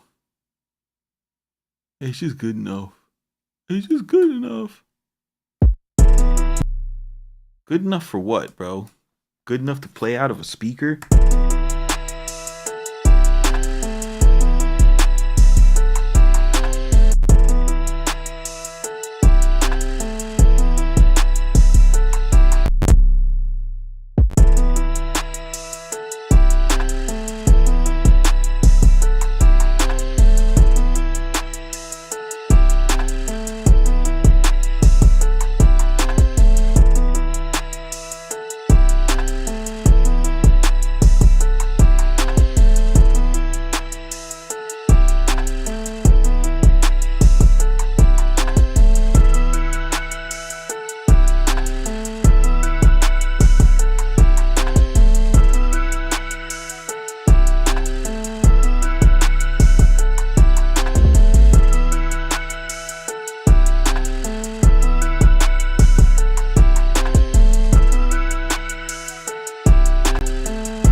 Keeflo says there is a difference between Palace's Sonics and Desrite Sonics. Yeah, that's a fact, bro. A fucking fact, dude. Yo, Desrite shit is nuts.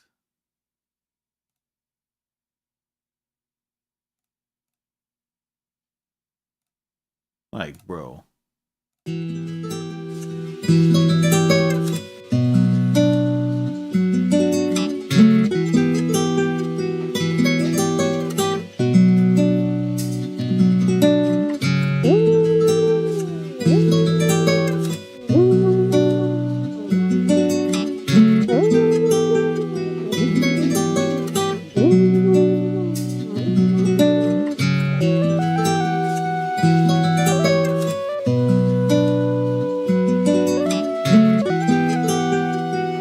That's not the Lotus flute from Omnisphere, bro.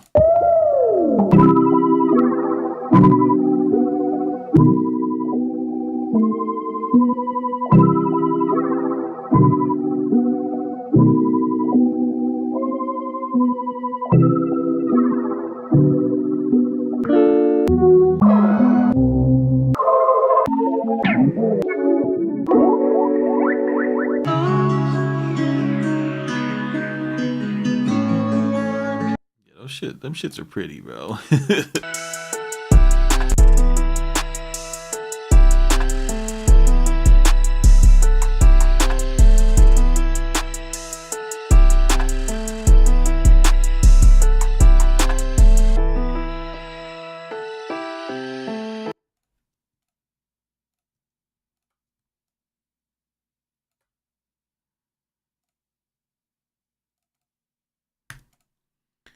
Death Row.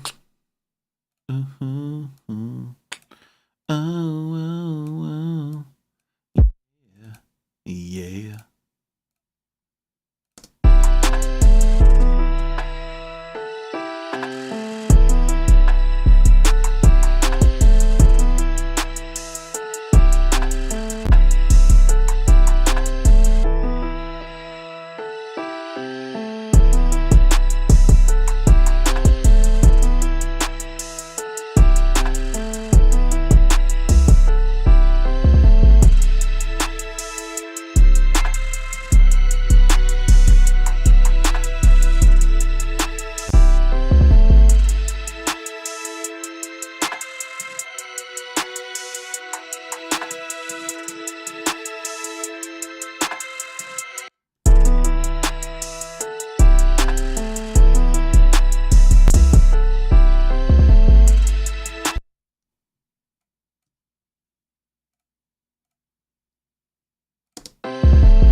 converters and monitors. Yeah, well, converters is the next level.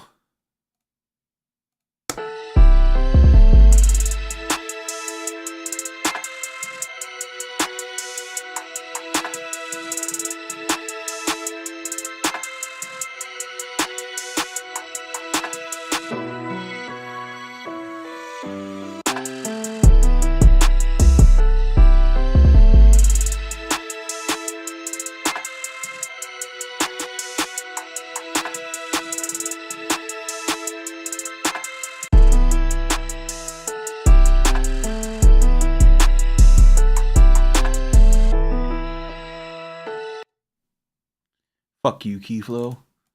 I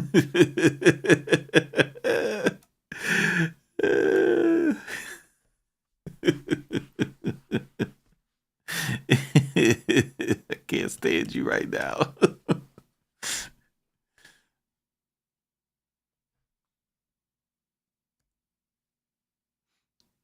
Keyflow coming in my pockets, dog.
Can you get that depth sonics from VSTs via sampling into your hardware gear? No.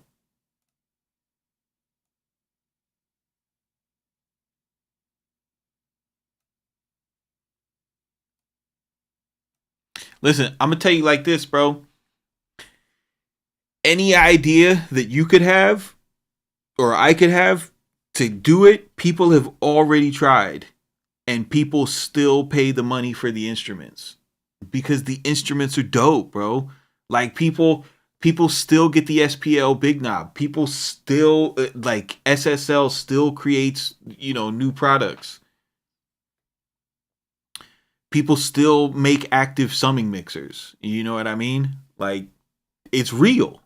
It's real. Like dude, even my old ass D-Box, bro, like just sending the audio out to a mixer and having it being summed in, it doesn't change the way that the bounce sounds, but it changes the way that it sounds coming out of my speakers that makes me make different decisions that changes the way the bounce sounds. But if you don't use hardware, like that just sounds stupid to you. You know what I mean? That just sounds dumb, but it's the truth.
Bro, listen, to Papa, I just got done telling you.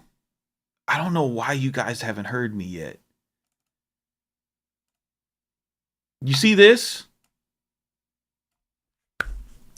I sold my SSL Bus Plus, which I loved, right? That SSL Bus Plus completed me. I sold it because of this. This is the good enough maker. They should call this plugin good enough. Because this is the good enough maker. This is right here. This is good enough.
I remember when God Particle first came out, like that was my thing. I was like, man, I know Jason Joshua still uses his desk, you know what I mean? Like, and I was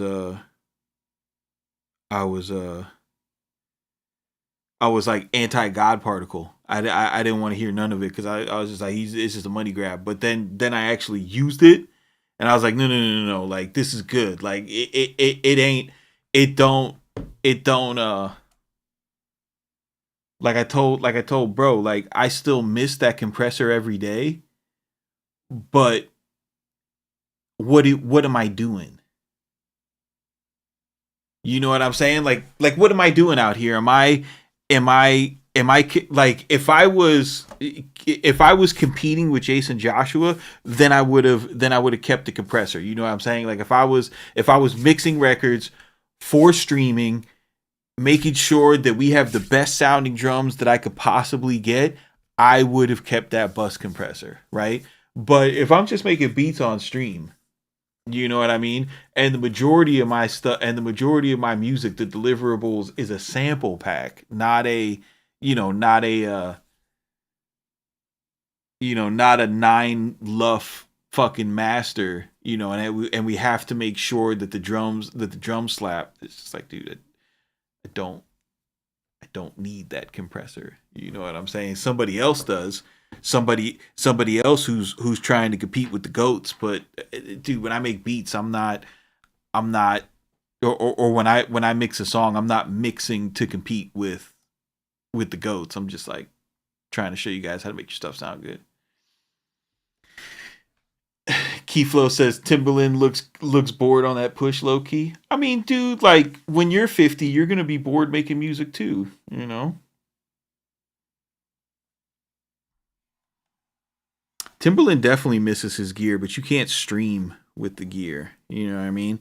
If Timbaland cooked up the way that he wanted to cook up, he would be JD. You know what I mean? Like people don't follow JD because he uses the MPC like unapologetically, so they can't connect with it. Timberland's smart. He's using the like. I believe Timberland would like if Timberland could like Timberland's probably like me. He probably cannot use FL Studio.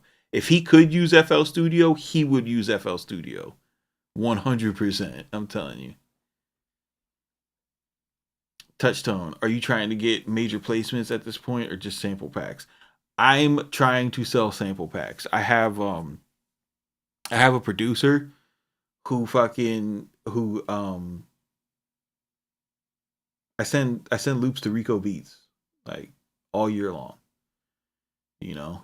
So he's always got stuff that he's working on. He's got artists that he's working on, you know what I mean? But I'm not doing it in the capacity where like I'm making beats and then I'm trying to get, you know, Drake on them. I'm not doing that.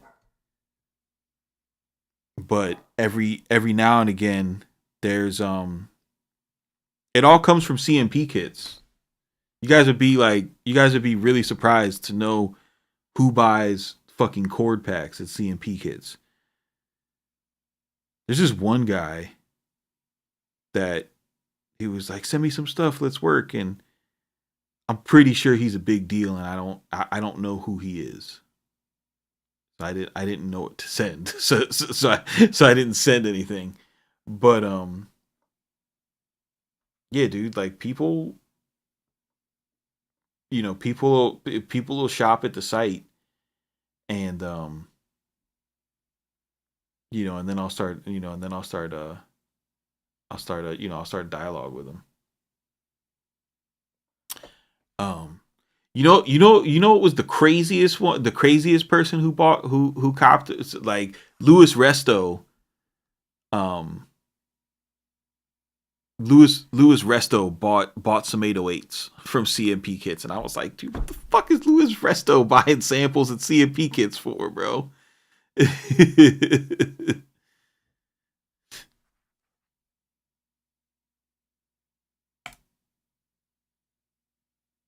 If you guys don't know who Louis Resto is, you should look him up. He's kind of a big deal.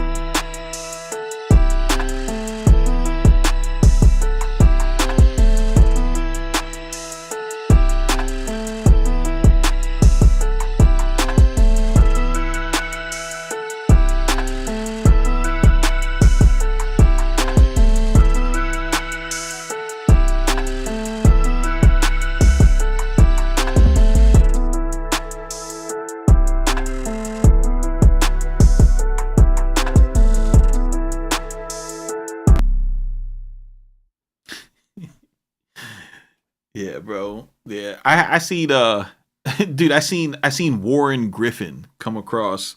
I was like, dude, what the fuck is Warren G fucking doing on CMP kits, bro? Because if Warren G is on CMP kits, that means Warren G was on YouTube. You know what I'm saying? Like that's the crazy part. Like how the fuck do they wind up here? You know what I mean?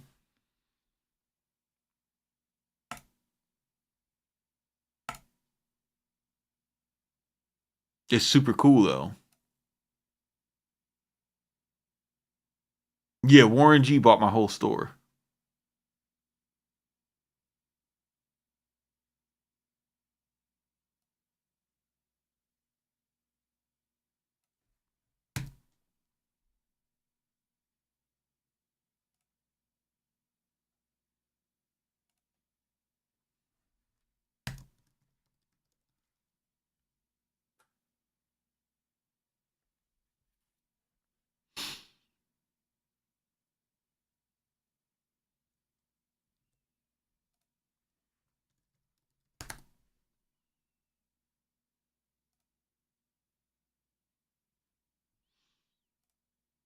Yeah, Warren G is definitely goated, bro.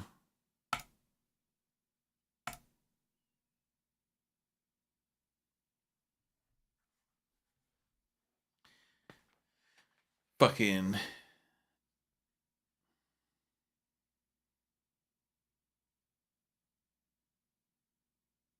those come from what kit?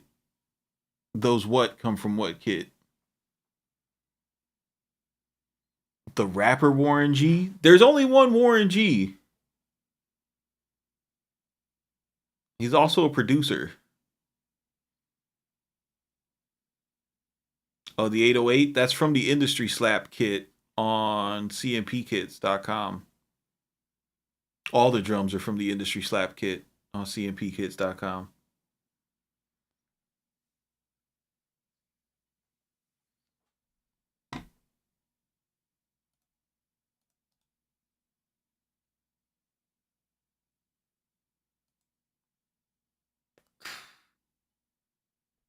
Yo.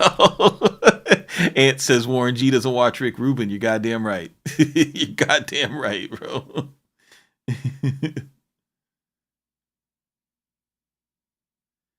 What do I think about Serato Studio? I think it's goofy.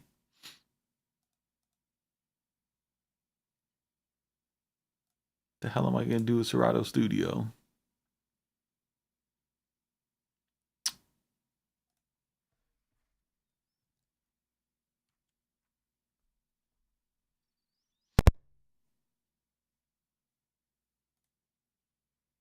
Yeah, but you want to go to your internet browser and you want to type in cmpkits.com. You want to come here, trap and drill, go to drums, slide down to the Industry Slap kit. This one right here. This is what you need.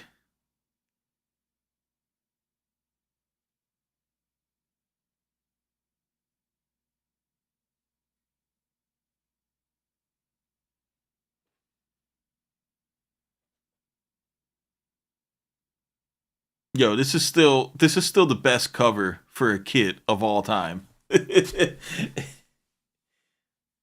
is the best cover of all time.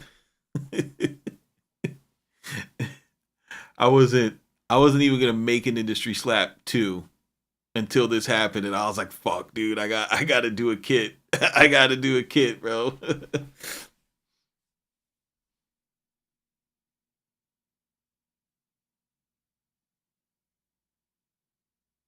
It lets you separate the stems with no artifacts. I mean, first of all, yes, it does have artifacts. Let's not play that game. It definitely has artifacts.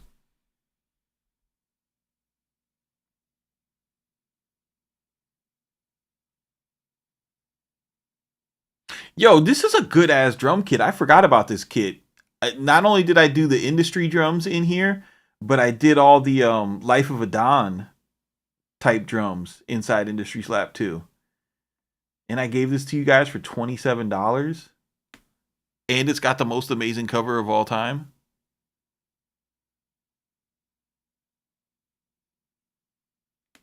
Terrible. All right.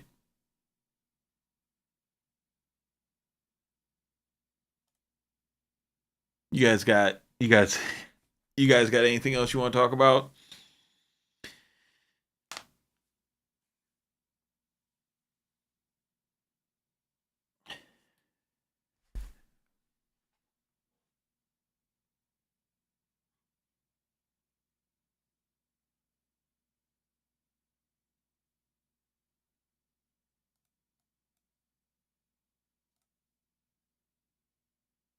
Hundreds out of 107 people, 66% use Analog Lab.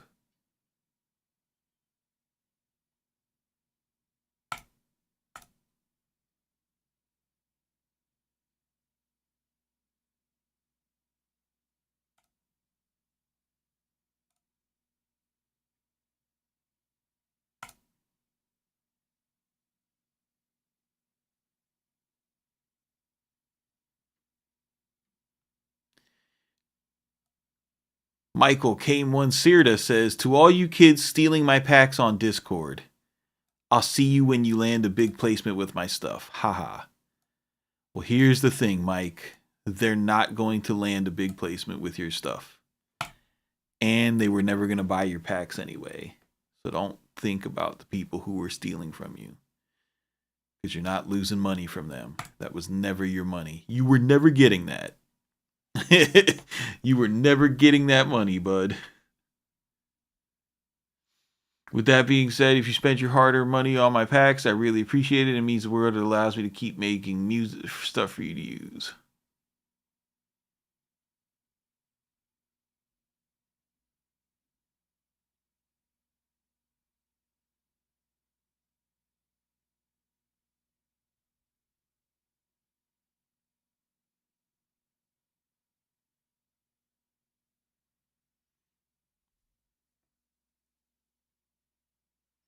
Anyways, guys, I'm going to get out of here.